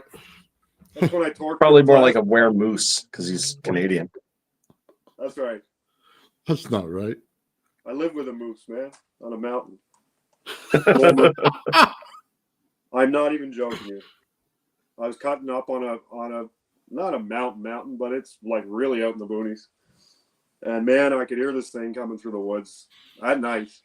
It's 11 o'clock. I'm getting ready to go in my camp, and I hear this crashing through the trees. It sounded like a tank coming through the woods, right? So I'm like, fuck this. I'm jumping in the skidder with the cage. I'm like, get me the fuck out of here. Oh man, I was gonna say you should eat some shrooms and try to ride them. Oh my god, dude! I almost drove under this animal. It was that big. I had a little what the hell, Chevy Tracker, like a little off-road rig, and it walked out in front of me, and it's massive. Like I could have drove right under it. Huge, yeah, man, they're big. They really are. Beautiful animal. Just a little funny story. My lumberjack stories. Yep, bullneck moose face, heavyweight fighting champion of the world. That's the one animal I'd be afraid of in the woods. The bear didn't bother me. I chased it away with the chainsaw several occasions, but the moose, no. The chainsaw. Just randomly out there, throw that one out. Okay. I mean, you could have just done the, like that probably would have sufficed. we were like it was fair game. He trashed our camp. We had tents in the beginning, and the guy working for me, he said, "Man, there was something outside my tent last night, like snorting and growling." I'm like, shut up! You're full of shit. It was a squirrel or something. Snorting and growling. The next day we come back and our tents are just mangled. There's like chomp marks in the lunch cans, and then I see the bear, and I'm like, okay, well, what do I do? Oh yeah. And it actually worked. After a few times, he stayed away, and we didn't have to call in Department of Dickheads, whatever they are, that's good. I mean, honestly, they taste like crap, so there's no resolving that problem amicably. I didn't want to see it die. Like we were in the wrong on his territory, so fair enough. So yeah, man. I eat any kind of jerky in the world, man. I had bear jerky one time. I was like, yo, terrible. Might as well eat goose jerky. That tastes like shit too. They're Canadian geese. Those things, they taste like shit. Oh, that's funny. Man, I'm an ethical hunter, but back when I used to do a lot of duck hunting and stuff, man, like they just sit there and like, take home a whole bunch of nice birds and whatnot, and usually eat them or whatever. Like some of them tasted like crap, and it is what it is. But you try. But man, I used to just put down Canadian geese right into the marsh and be like, "Up, he's in the marsh." So if he landed in the water, I'd go get him. But if he was in the marsh, it's like, sorry, buddy, That's what happens you crab food. That's what happens when they fly south. Yeah. Mm. Well, So that's what was that because rock they you didn't had? file their migration paperwork properly. So Trump gave me the go ahead to shoot him with some steel pellets. That's that. Man, he's all business, eh? I know you guys don't talk politics on here, but Yeah, we won't except for when we do. I mean, there's some serious changes taking place right now. Yeah. I don't pledge allegiance to any one thing. I'm in the land of North America. I'm a human.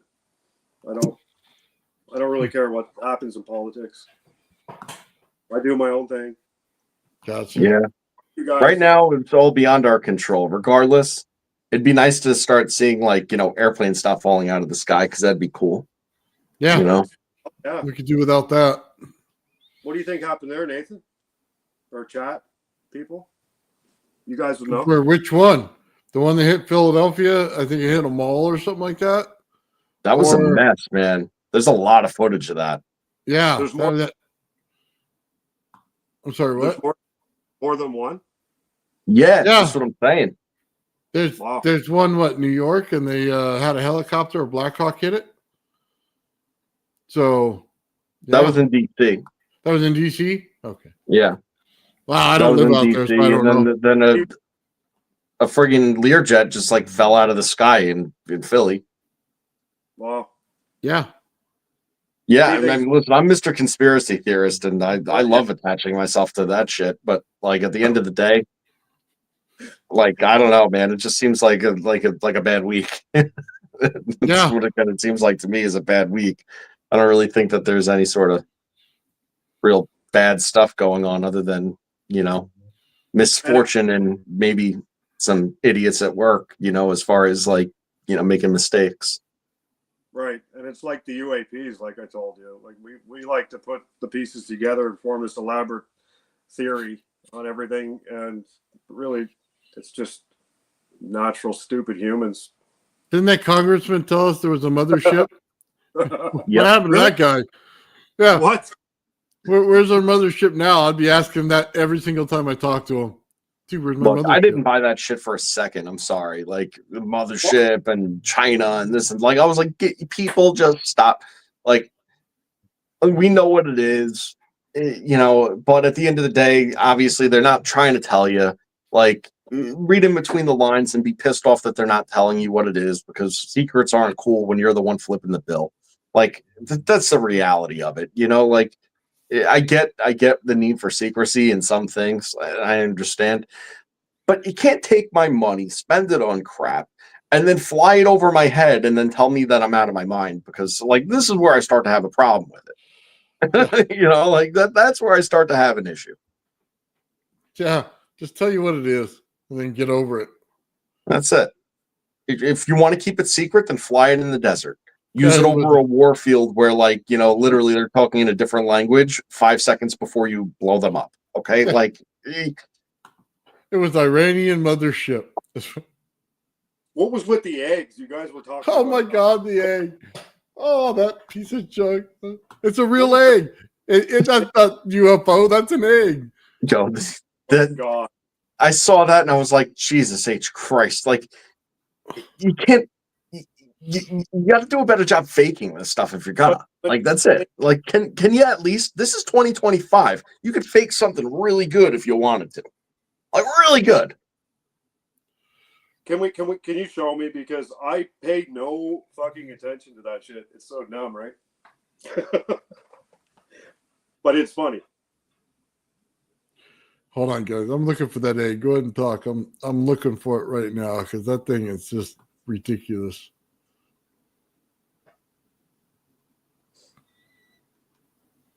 Yeah. Bust out the memes. Bust out the memes, Nathan. We need some meme action right now.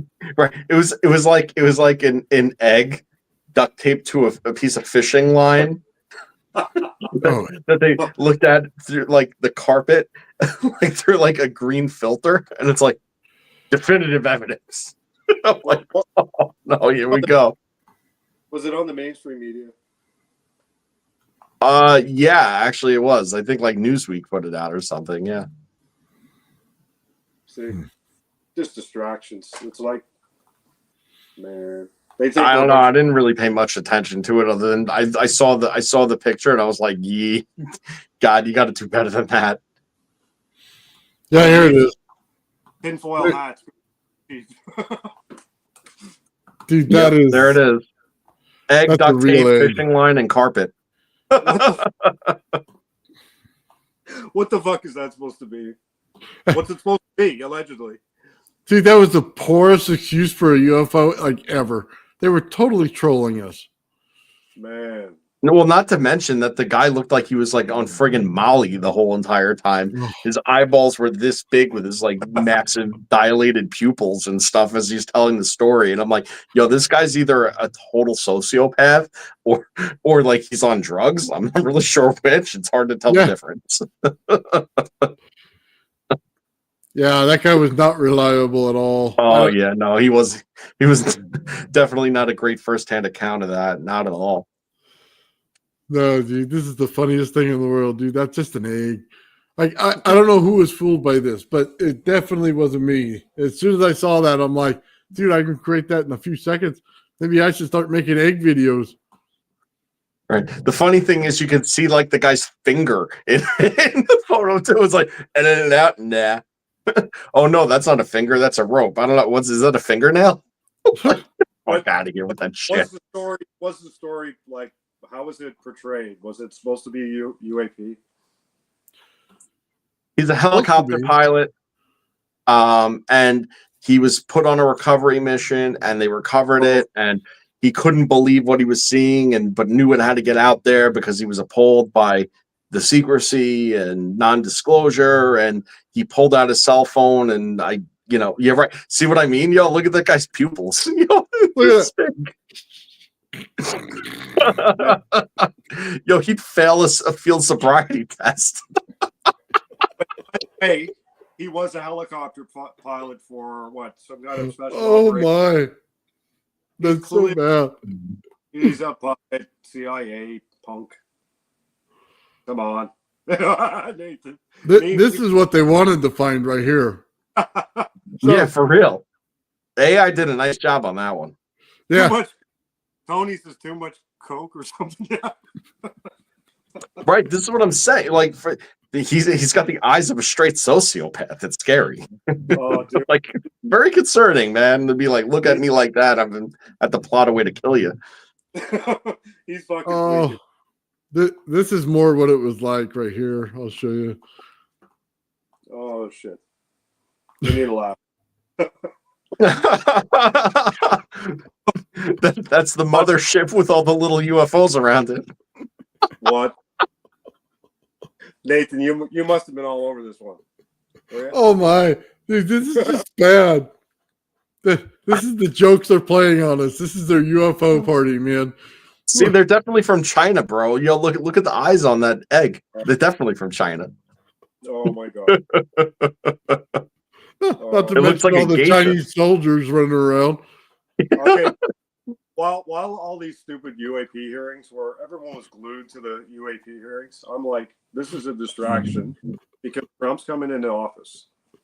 And I'm a Canadian. It's all a crock of shit. It's the same with the truckers convoy hearings. There were supposed to be, everyone was supposed to be, like this happened in Canada. Everyone was put on a little podium and put on a show for a week. It just wasted people's time and attention to divert it away from something else. Yeah, they did that here too with the dock workers and stuff. Yeah, man. And that guy was mad, but they put him all over every channel to scare you to think that you weren't going to be able to get your goods anymore and prices were going to skyrocket. You know, hey, listen, it was an effective negotiation tactic, but like at the end of the day, like there's a reason that you're seeing it. psyop. When you see any shit like that, you have to question it. Absolutely. Yeah, the whole premise of that was junk too. He's like, we know we're going to be replaced, so we want more money for job security. It's like, wait a second, man. Do you understand the inherent conflict with that? No, they didn't. They just wanted the more money. Yep. Oh yeah, it was 100% psyop. There, you're right. That was a joke. That was bad. Yeah. Definitely it's psyop. I'm reading 100%. through comments, and it's like, well, beware of Easter 2025. Yeah. If it could gold would be a Mother Goose story. Right. Right. Time No. traveling Easter eggs and such. Oh, Zipping around the room. Dozens of boats going deep into the I just can't believe the reporter sat there with a straight face as soon as the video come on. Like, he knew it was total bullcrap when he started building up the story really big before you show a few seconds of footage. He knew it was all poo, man. Oh, There was no getting around it. yeah. Well, Like I guess they got to make a buck. all these mainstream media companies are the majority of them are owned by one larger corporation, and they're very That's it. they have a narrative. There's an agenda, and it's just to put out bullshit and distract people for the most part. Yeah, and then you look at guys like Stephen Greer or whatever his name is, and he's full of shit too. You know, Yeah, Is that the guy that says, if I told you what I knew, I would be dead, and then tells you nothing? yep. And that's his whole shtick. It's like, by the way, I know everything, but I'm telling you absolutely nothing. Because I'll be dead. Yeah. But right, and by the way, if you kill me, then everyone's gonna know. It's like somebody. God help me, I'm not gonna say what I was about to. Now, finally, All right, well, we want to know. Expedite the process. No, I don't want it. Like, he seems like a good guy. I don't know that he's full of shit, but like, I mean, come on. How come nothing you say ever comes true, bro? Because you're not telling the truth, probably, or you got to do better. That's it. Outer orbit satellites. Hey, Joe. Yeah, you fell for the UAP stuff. Come on. I didn't fall for the UAP shit, bro.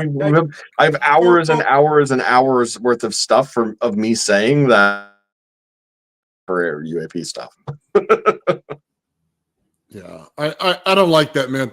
If you're gonna come on and talk about it. You know what I mean? If you don't know anything, shut your mouth. That's who he is. He does. I don't. Even if he did know something, if you're not gonna tell us, don't bother with the whole video. Just sidestep it and move on, because you got nothing. That's it.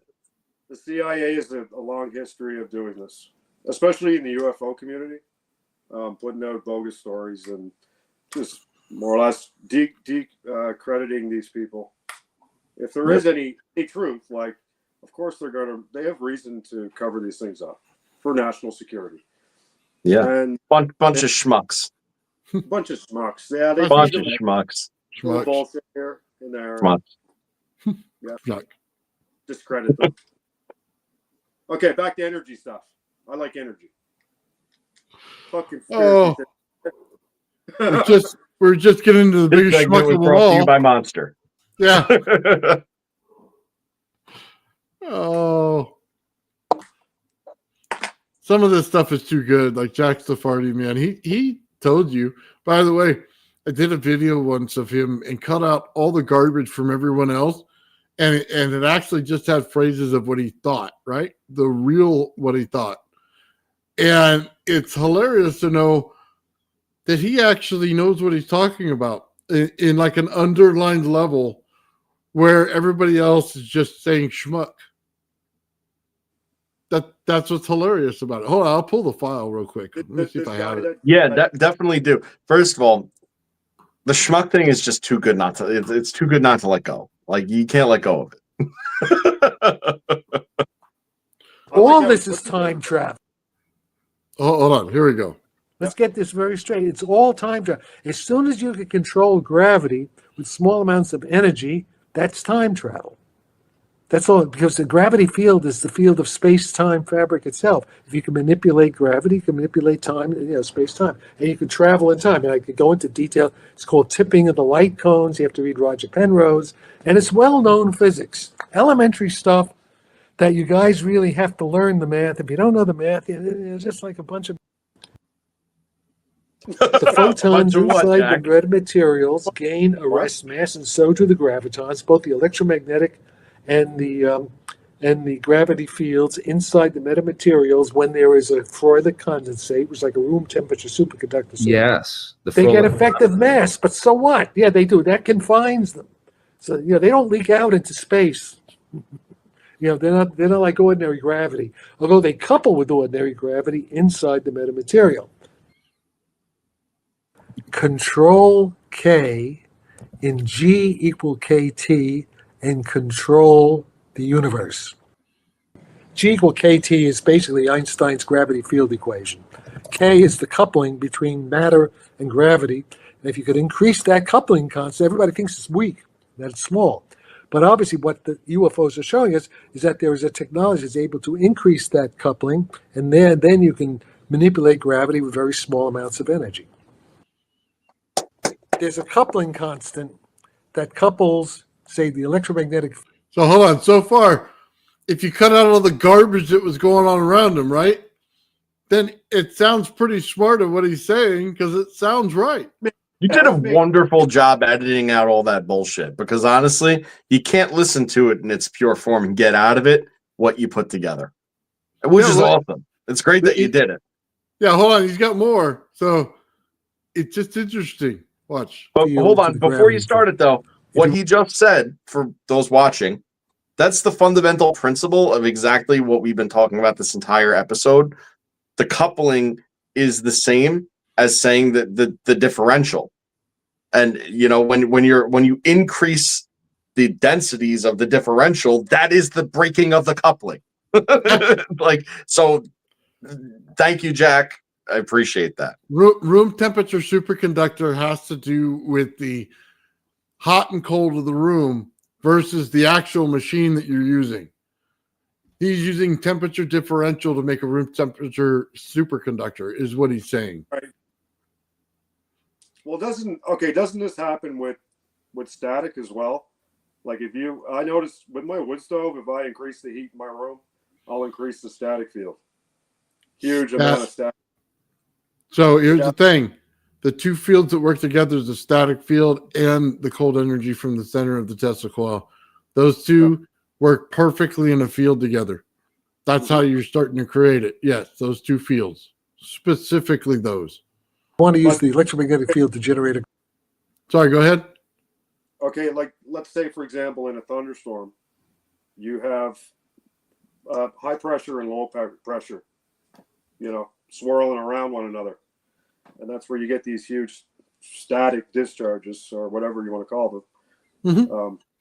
But you can still get it, even though there's moisture in the air. So is it really dependent on moisture in the air, or does that eliminate the charge? It depends on the hot and cold. Well, that's also the medium in which of the flow medium is the moisture in the air. The potentials are always there. And that's a great example, because we consider it high pressure, low pressure systems, but you got to remember that in the high pressure system and the low pressure system, you have a temperature differential also. You probably also have a charge differential also. Yeah. It's two sides to every coin, and it's at the point of the gradient in which they meet, which is the zone of interaction. And it's that zone of interaction that is the manifest of the intensity of a storm. Well, here's what I find, and anybody can call BS on them, and all of us did. The fact of the matter is, when you cut out all the other garbage, the underlying facts are there. Yeah. That's the thing. So let's listen to the rest of it real quick. That coupling constant is very weak. In fact, it's the inverse of what Sal Paez calls the superforce. It's the reciprocal of superforce, and it turns out it's 10 to the minus 43 reciprocal newtons of force. That's the coupling. That's the coupling that Einstein used in 1915 when he, in order to show how his general theory of relativity reduced to Newtonian gravity, and with bending of light, all that stuff. So it was a purely empirical thing, and for very stupid reasons, everybody in physics, almost everybody in physics today, thinks that that's a fixed constant. You can't do anything to change it. And in that case, it's in warp drive. I'd say if that constant, the inverse, I'll use Pei as this thing, the inverse of the superforce, if that is fixed at 10 to the minus 43 reciprocal newtons, that would mean that UFOs could not exist. So we know, since we know the UFOs are flying around, Commander Forever tells us the Tic Tacs, all that stuff, and a lot of other, evidence for it.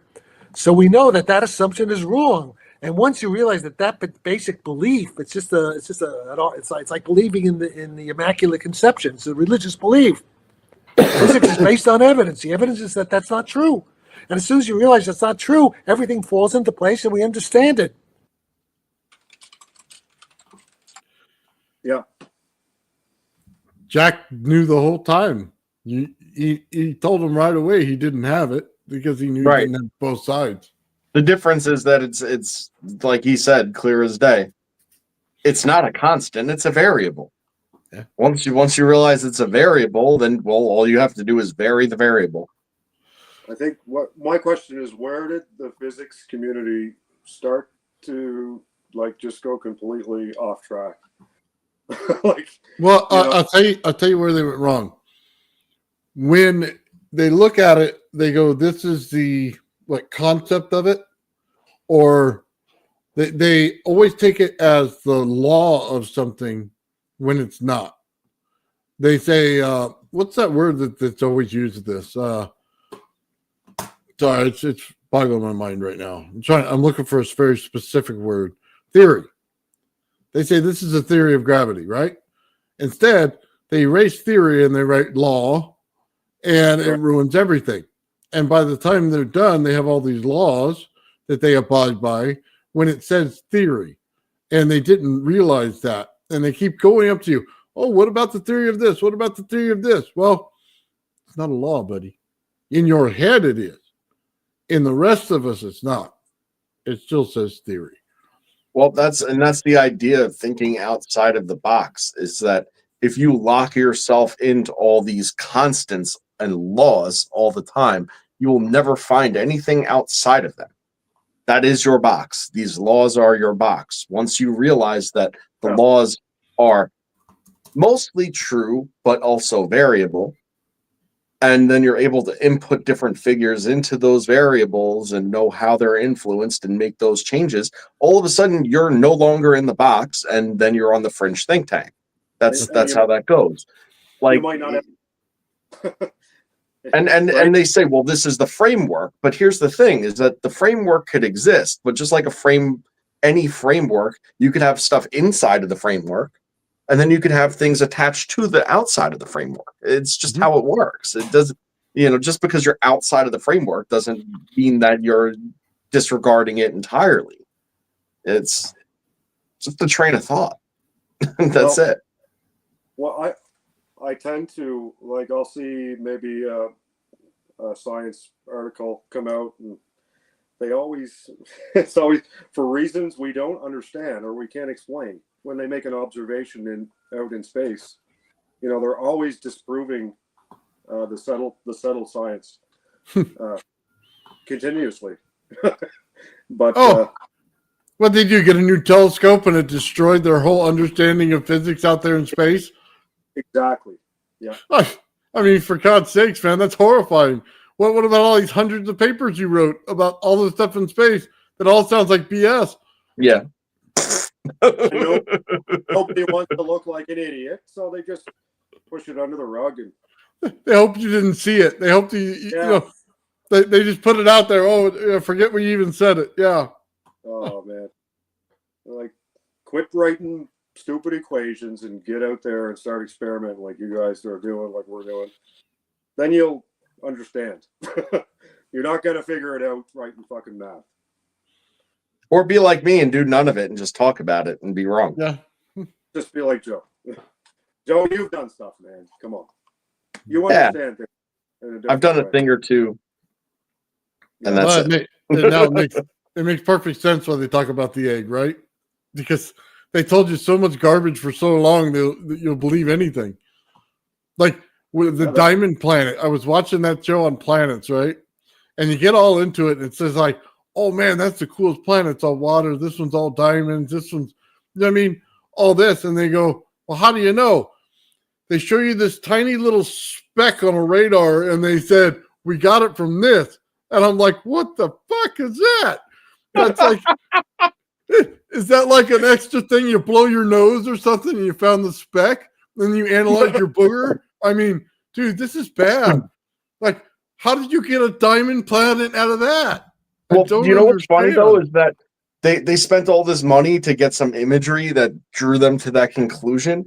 When you and I, about 4 or 5 months ago, followed just a logical thought process that ended up in us postulating that the center of Saturn and Jupiter may very well be diamond, just based on its composition and placement in the solar system, and all you had to do was follow logic to be able to achieve that idea, and it's just as confirmed as their stupid fucking imagery that they drew this conclusion from. So what's the difference? You know, what's the difference? It's not conclusive what they're showing, and nor is what I'm saying, but it cost a lot less to do it my way. It's like there was a division 100 years ago, and you know, one group, one faction went one way, one went the other. It's like Birkeland Current did the experiments under a vacuum, and he observed all the phenomenon in the solar system. Where did we go wrong? What happened? Here we go. Generic jabber. Boogernomics. That's how we went wrong. Boogernomics. The boogers on the screen. Just terrible. Flick it. That's right. Submesh of space. But is there a mesh? Is there a fabric? Is there an ether? Is there a field? What is it? You know, All that and then more that we're not talking about, because the more is just the mechanism of it all. Yeah. are we all talking about the same thing? You know, just different terminology. Always, because everything's all the same thing. Yeah. I think you just keep seeing fractal representations of larger and larger, the same phenomena as an atom, as a solar system, as a galaxy, so on and so forth.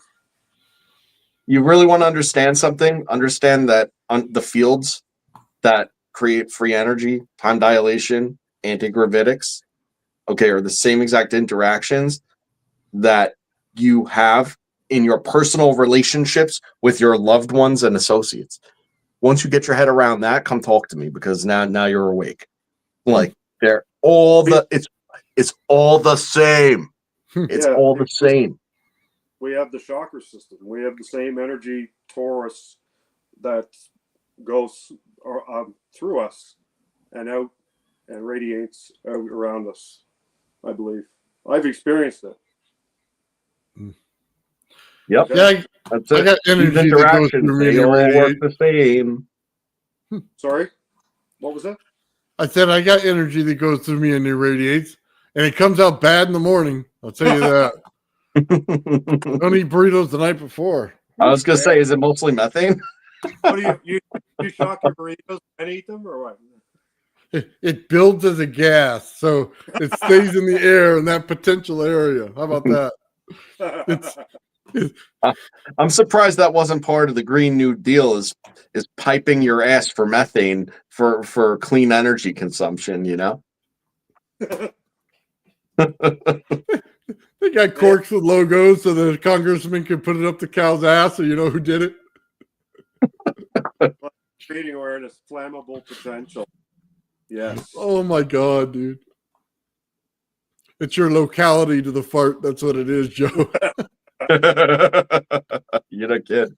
You know, Well, I said, if you want to get rich, you know, just sell a Democrat a fucking exhaust pipe for a cow's ass, and then you can eat all the steak you want and be rich while you do it. They're gonna sell them thunderstorm generators for cows' asses. I mean, honestly, I drove by a farm this morning, and I'll tell you, man, they got plenty of output. There ain't no lie in that, man. I can smell their ass from 250, 300 feet away, man. It's like with the windows up. It's like driving by a skunk. It's just Oh, everywhere. yeah. You wish it was a skunk. Oh my god. Oh, I You said know- that shit science. Before Shit science, that's right. It's old shit science. focus. This is hilarious. We're quantifying the shit field. Before, Nathan, did you get any of the videos I showed you where my sounds and movements? Where you guys are so fucking laughing. My sounds and movements after I zapped that screen with a high voltage, high capacity discharge, and the screen was reacting. Hmm. Are you still- I I'm looking saw at- it. I remember that. I don't remember which video it was. Oh. Yeah. You know what makes all that interesting is it's the observer effect, right? And like Nathan said a trillion times, you know, and what Brandon experienced, it has to do probably with like capacitance, right? A change in fluctuation and capacitance in the ambient area of the screen. So that makes you think about observation entirely differently, doesn't it? Where not only the presence of something has you know, the potential to interact, but the you know, like that could change the way that you think about what constitutes an observation, which is something that science really struggles with. Like, it doesn't matter what kind of science. I think that the idea of observation is struggled with by and large. Like, Well, yeah, what, the double slit experiment. As soon as you turn on a camera, you're creating a magnetic field in the room. As soon as you stand next to it, you're creating energy in the room. Buddy, you can't get away from it. Yeah, it's you causing it to change, but you're not realizing the underlying cause. You're just looking at the effect. It's you. It's what you're doing. It's what you're turning on. It's the field you're creating. They just totally out there on it. It's like, oh, it's a miracle. No, buddy, it's No, not. I'm always speculative. I always, practice good scientific. I try to explain things with what's known already. I don't believe in magic, but it was very unusual in the fact that, if it was just body capacitance, like when I add a capacitor to the screen, it doesn't do that. I mean, Yeah, it's but hold on. If I phenomenal. sat over, went over by my Tesla coil and I simply walked next to it, the capacitance in the coil changes immediately. It interacts with the field.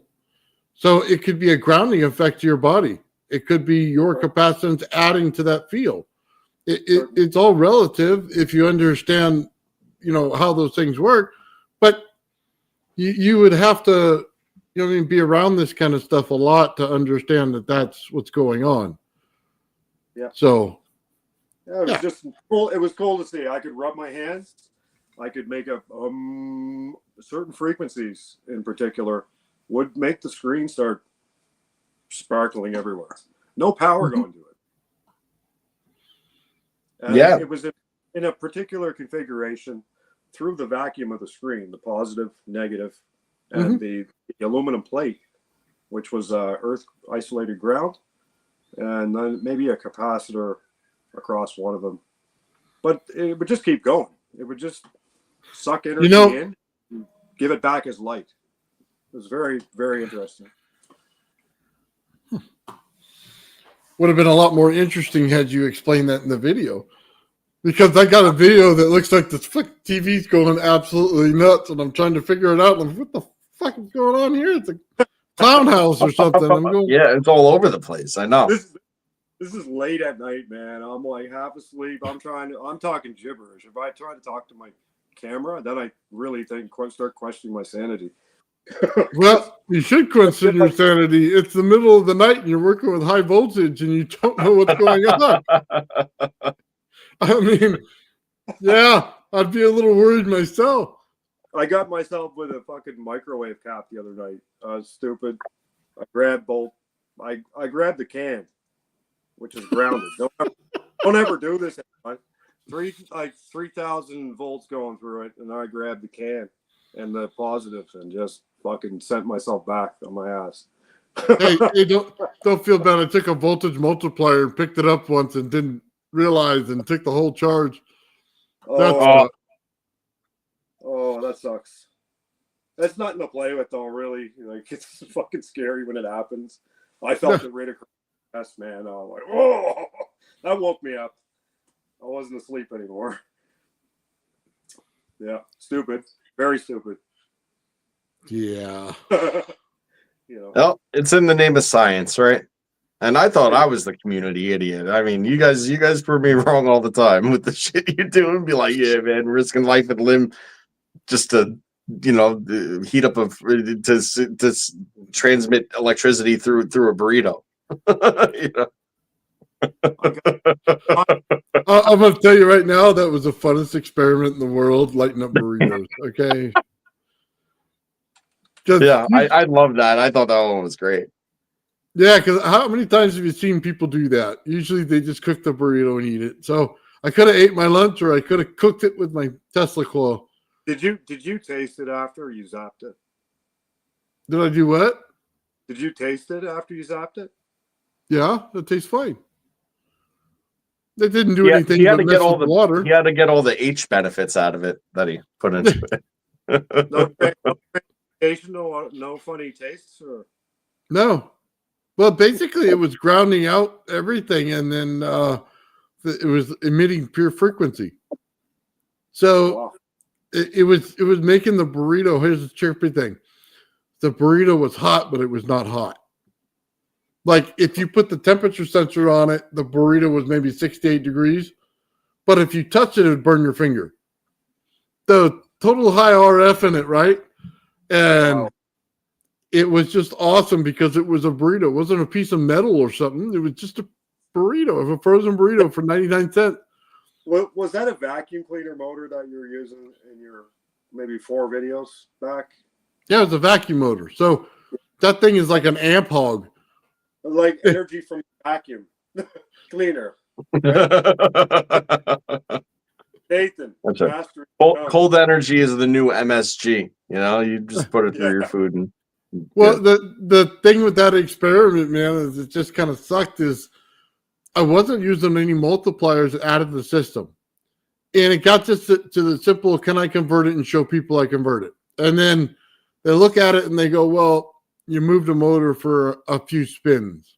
It's like, you don't see any potential here because you didn't see any multipliers go in whatsoever. So you just think I'm messing around with, why would I put a power source into that through something else instead of just using the straight power source, which would make perfect sense if I wasn't going to put a multiplier on it. If I didn't spend the last 2 months telling you that we need to multiply this thing, then I would understand your comment. But no, Well, because I'm not an imbecile.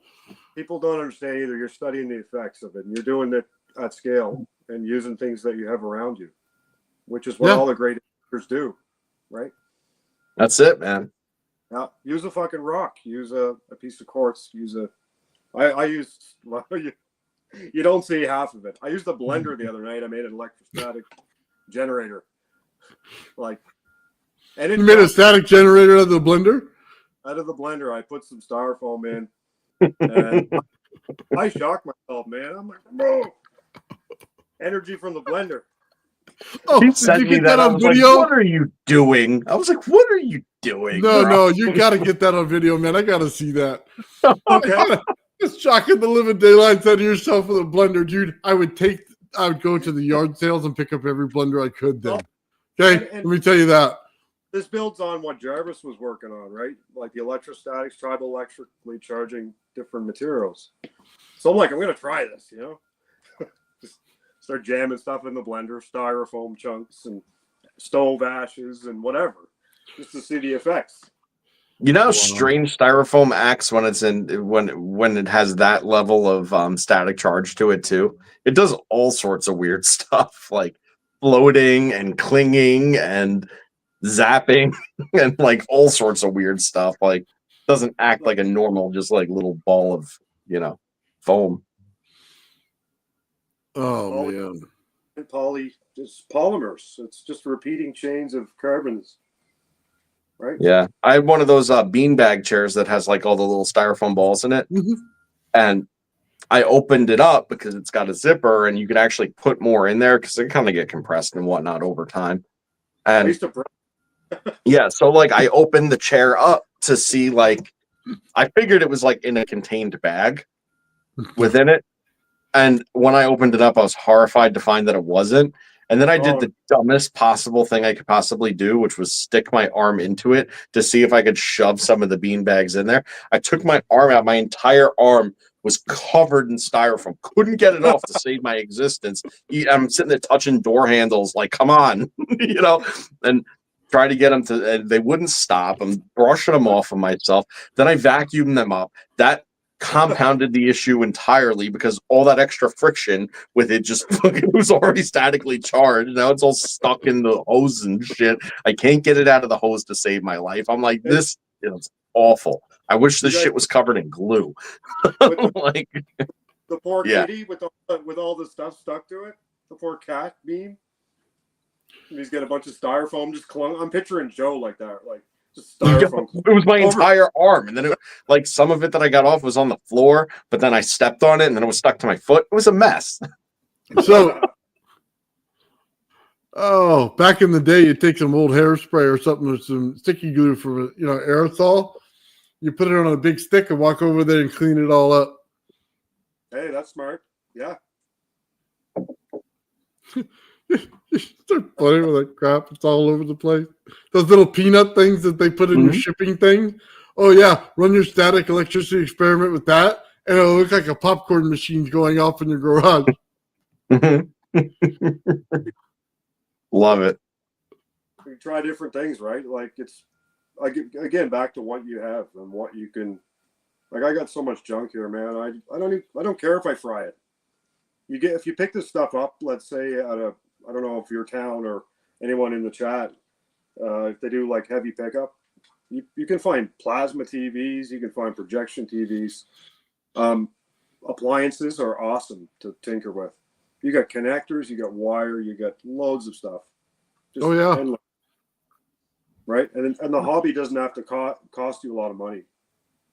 So yeah, that's how I. Oh man, I caught the riot act from Brandon the other day when I told him that there were two massive LED TVs out by the dumpster of where I live, and he's like, go get them. I'm like, bro, I'm not like shit hoarding like you. Like, I'm sorry, I'm just not like taking them in for the sake of taking them in. Like, but no, Brandon's got like copious amounts of awesome usable things that he has the ability to store. So good on him for that, man. That's resourceful. Me, I just said, let the garbage man take that shit. I don't really care.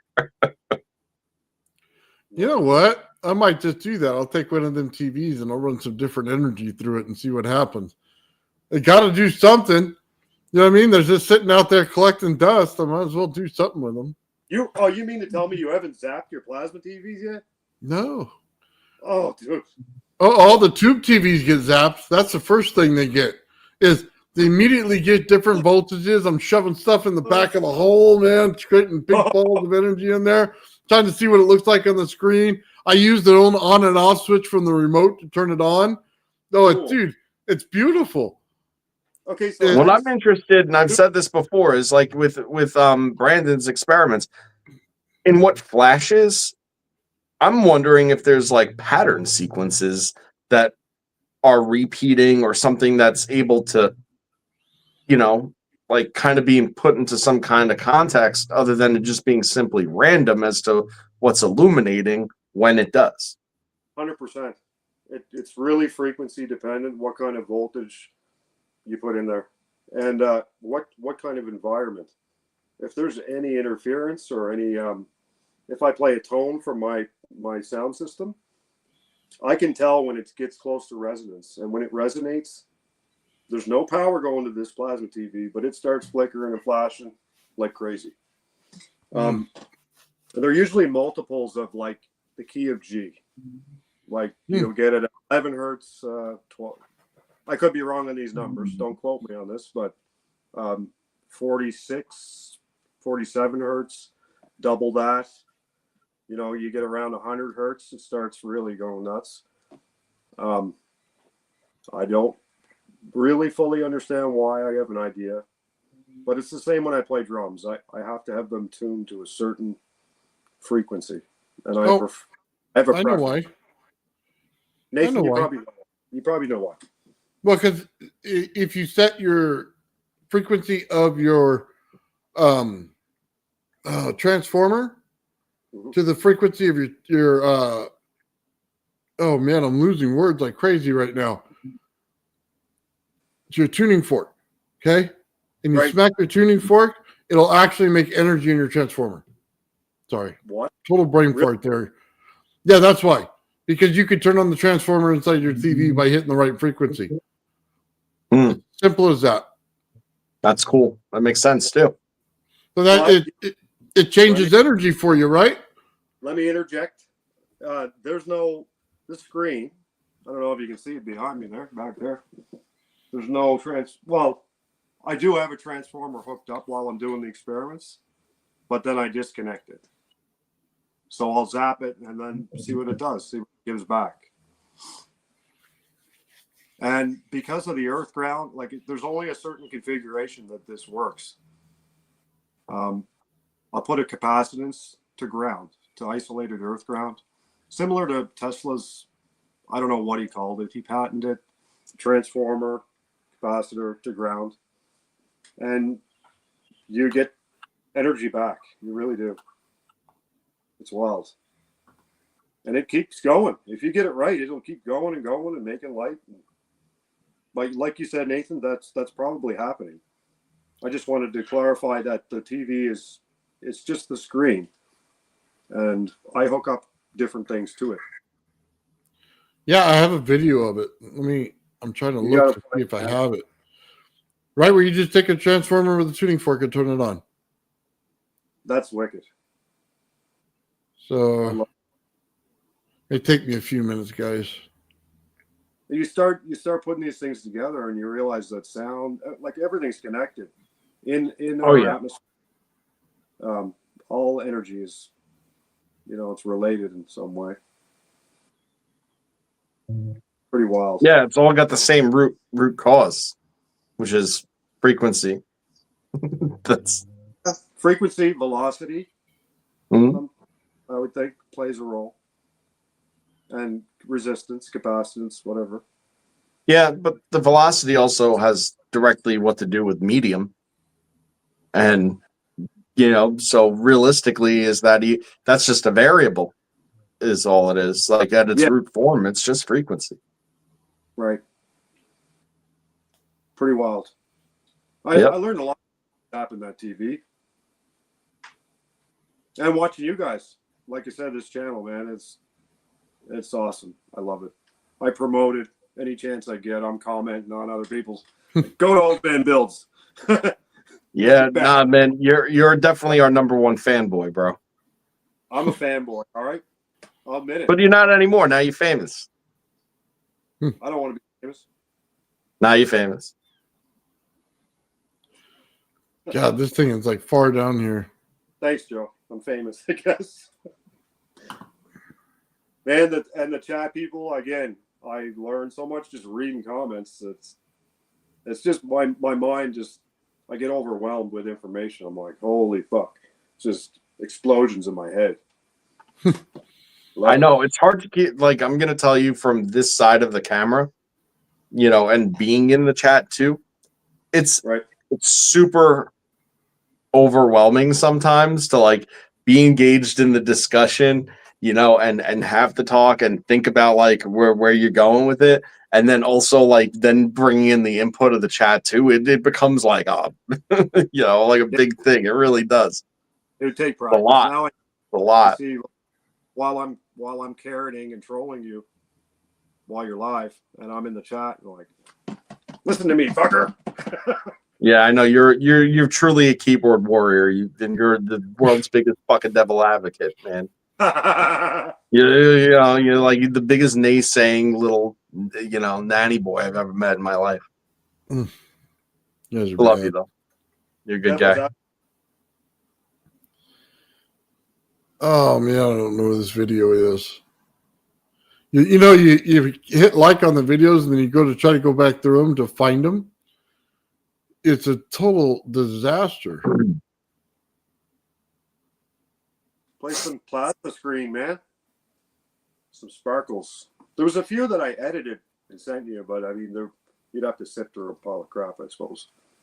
All right. Well, if you can't find them, we could always do a rain check on that because, there's a bunch of them that are worth seeing. I think it would be awesome to like go through them one at a time and just kind of tell us what's going on exactly. Because even like you send me videos all the time with no context at all. I'd love to hear what you actually have to say about them. I love that. I like making you think, and then you come back. You come back with this elaborate, crazy bullshit, and I'm like, yeah, Joe. Yeah, That's exactly. Right. And you want to know something? I made it all up. Yeah, probably. Just busting each other's balls. Oh, that's it. Hey, where's Sean? Where's Jarvis? Where's G-Man? Where's we have absentees today. My God. Yeah, you know what? I'm disappointed. That's not to downplay the people that are here because we love you. I'm going full care. Committed. I'm on every live in the chat. I'm trolling everybody, even the chat members. It's my job, Joe. Listen, you do your job well there, buddy. Thank you. There's like 3,000 videos I'm looking through right now just to find one. You're zoning it out, Nathan. No, you'll find It's ridiculous. Keep looking. I'm gonna read these. See, I'm blind. I'm like, put your glasses on, you dummy. Like, they have one where you turn on a. Later, G. Yeah, catch you later, bro. Thanks, man. Turn on a transformer with a magnetic field. A tuning fork with a magnetic field. It's wild what these people do. The metal of the fork also has sound waves traveling through it, John says.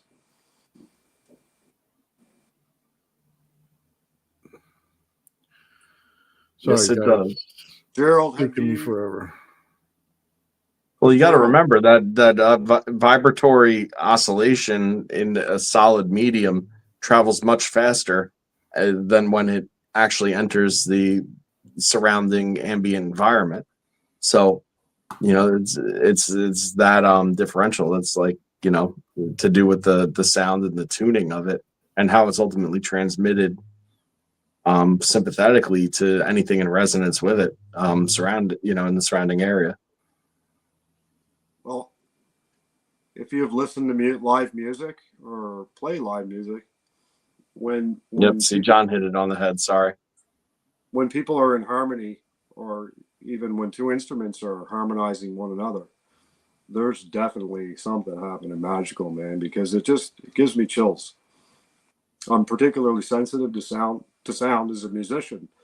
And when you get harmonies going, man, it's a beautiful thing. The first and the fifth, like when it's but you know me, Brandon. I like Primus, which means I like dissonance. Because it's in a state of dissonance. Primus is fucking wild. That's different level of music.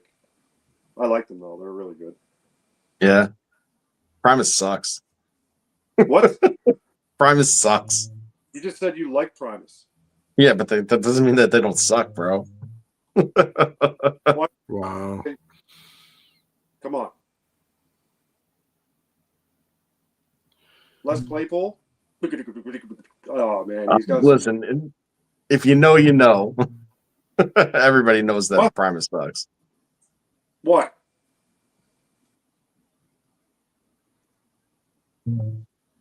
Why, Joe?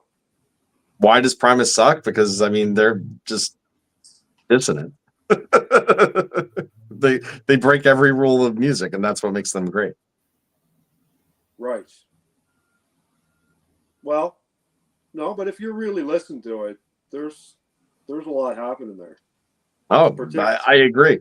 They don't In the really rhythm. suck. They just suck. Well, I know what you're saying now. I understand. Yeah. Yeah, Uh, exactly. They don't really suck. They just suck. from a conventional music standpoint, yeah, they would be totally off the wall, right? Hey, Ulysses, yeah, Jack the Ant, Ulysses. Yep. Jack the Amp. longitudinal waves. Go to an open air rave. I heard somebody in the comments say that, I think it may have been Steven. He said that they created standing waves just with like a huge amount of sound speakers at a rave. That's awesome. Yeah, that's wild. Music is universal language. I agree. Agreed. 100%. It's like we're taking all that resonance and frequency in the environment, and we're making something beautiful out of it, right? With music. It's a magical thing if you experienced it. Or even listening to it. You don't have to play music to appreciate it, obviously. I like getting on the drums first thing in the morning. I crank the amp and just some heavy G, like jerk, just heavy bass, and that's when I practice. I don't know, it just brings me to life in the morning. Love it. True. All right, guys, this is pretty much a lost cause to look through all this stuff. It's Well, Nathan, it's been almost 4 hours. It's only been sorry, I'm guys. freezing here. My feet are like, pretty sure I'm getting frostbite in my feet right now, but I don't care. The stream's awesome. Yeah, man. Definitely was. And I would have lost money on the fact that you were going to click that link. I'd have lost money. And I didn't bet because I'm not a betting man, but I'd have lost. You didn't think I was going to come on? No, how many times have I told you to come on? Never. You're like Repeatedly. You're afraid I'd steal your thunder. Yeah, okay. Steal my thunder, buddy. Hey, I gotta grow out my beard, man. Look at Nathan's beard. I was gonna ask him if he had any beard. Yeah, I know. You're looking like womanly over there. I don't know what's going on. I know. It's like a You whistle guys are beard. bad. The total feminine beard you got. And me too, though. I cut half mine off. You know, it's getting back, though. Hey, it looks darker, Joe. Must be the sun. You're an ass. By the way, real quick, I just want to let you guys know that energy that we're working with, since I saw this, you see this right here? How he's Yes. getting that spark out of there? Just so you guys understand, I think that's concrete in between all of it. If I took that energy from the center of my Tesla coil, I have no problem getting the spark out of it, just like that. As a matter of fact, I can run it right on the ground on the concrete and get sparks right now. Hmm. It literally is that those things are wet and it's an energy transfer. Goes right through all the quartz and everything. Goes through all the feldspar in there, inside that the granite, everything. Spark has no problem whatsoever with that. Creating awareness, Egyptian capacitor. Cool. Granite and other types. Yeah. Nathan, did you get the video I sent you where I was zapping the granite ashtray and with the carbon stuff flying? I can look. There's so many, man. I didn't, you know what? I didn't think it'd be conductive like it was. And it was making weird noises and it just freaked me out. I didn't expect that. Yeah, I'd have to. Hold on. Let me see. You said it was an ashtray or a rock? Oh, a piece of granite I found at an old quarry. The company actually went bankrupt. And, Where you pulled energy out of it? well, I was zapping it with flyback. And I put some of my carbon creation, we'll call it. And I think I sent it to you, Joe, as well. Yeah, I think I saw that. Yeah. There was some major shit going on there. I'll show you the Astros. I don't know. We would have to. I'd have to go back through it because there's some stuff on there I can't show on the live at all. You know what I mean? Yeah. Right. Fair. All right. Yeah, just for Ulysses, next week, if I remember, I'm gonna make a little alien emoji with my haircut on him. So like This is a red. like a green gray alien with like a undercut man bun. Shit. Oh, yeah, your whole thing just flipped, Joe. Joe. Yeah, it's like frozen and sideways. Whoa. Oh shit, my phone's dying. Uh-oh. We need power. Oh wow. Oh yeah. That's so funny. Oh yeah.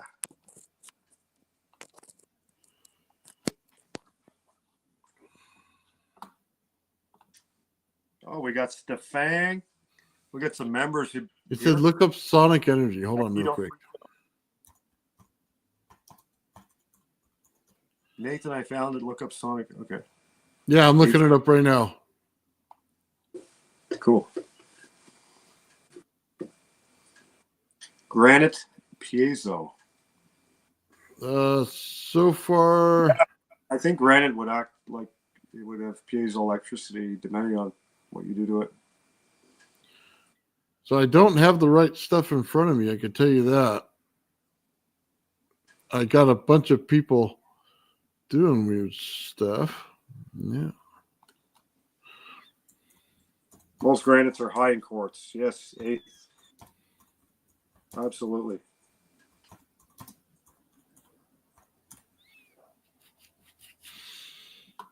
Yeah, they have some wild effects when you zap them with anything. It seems I don't know if it amplifies or just it sends out.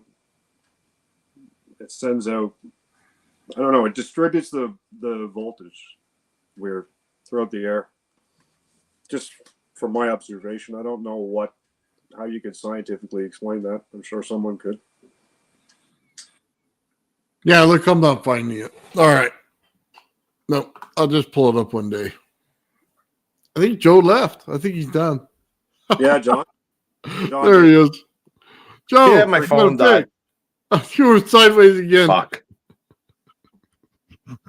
In for You just turn it- All right, guys, we're good, man. Yeah, it is like close to 4 hours, so let's just call it a day. All right, guys, I want to thank everybody in the chat. You guys have been awesome today, man. I'm trying to put up as many comments as I can. Thank you, everybody. Thank you very much for coming on, Brendan. Appreciate it. Thank you, Joe. Joe's all frozen. Right on, brother. Have a nice day, buddy. I'll see y'all later.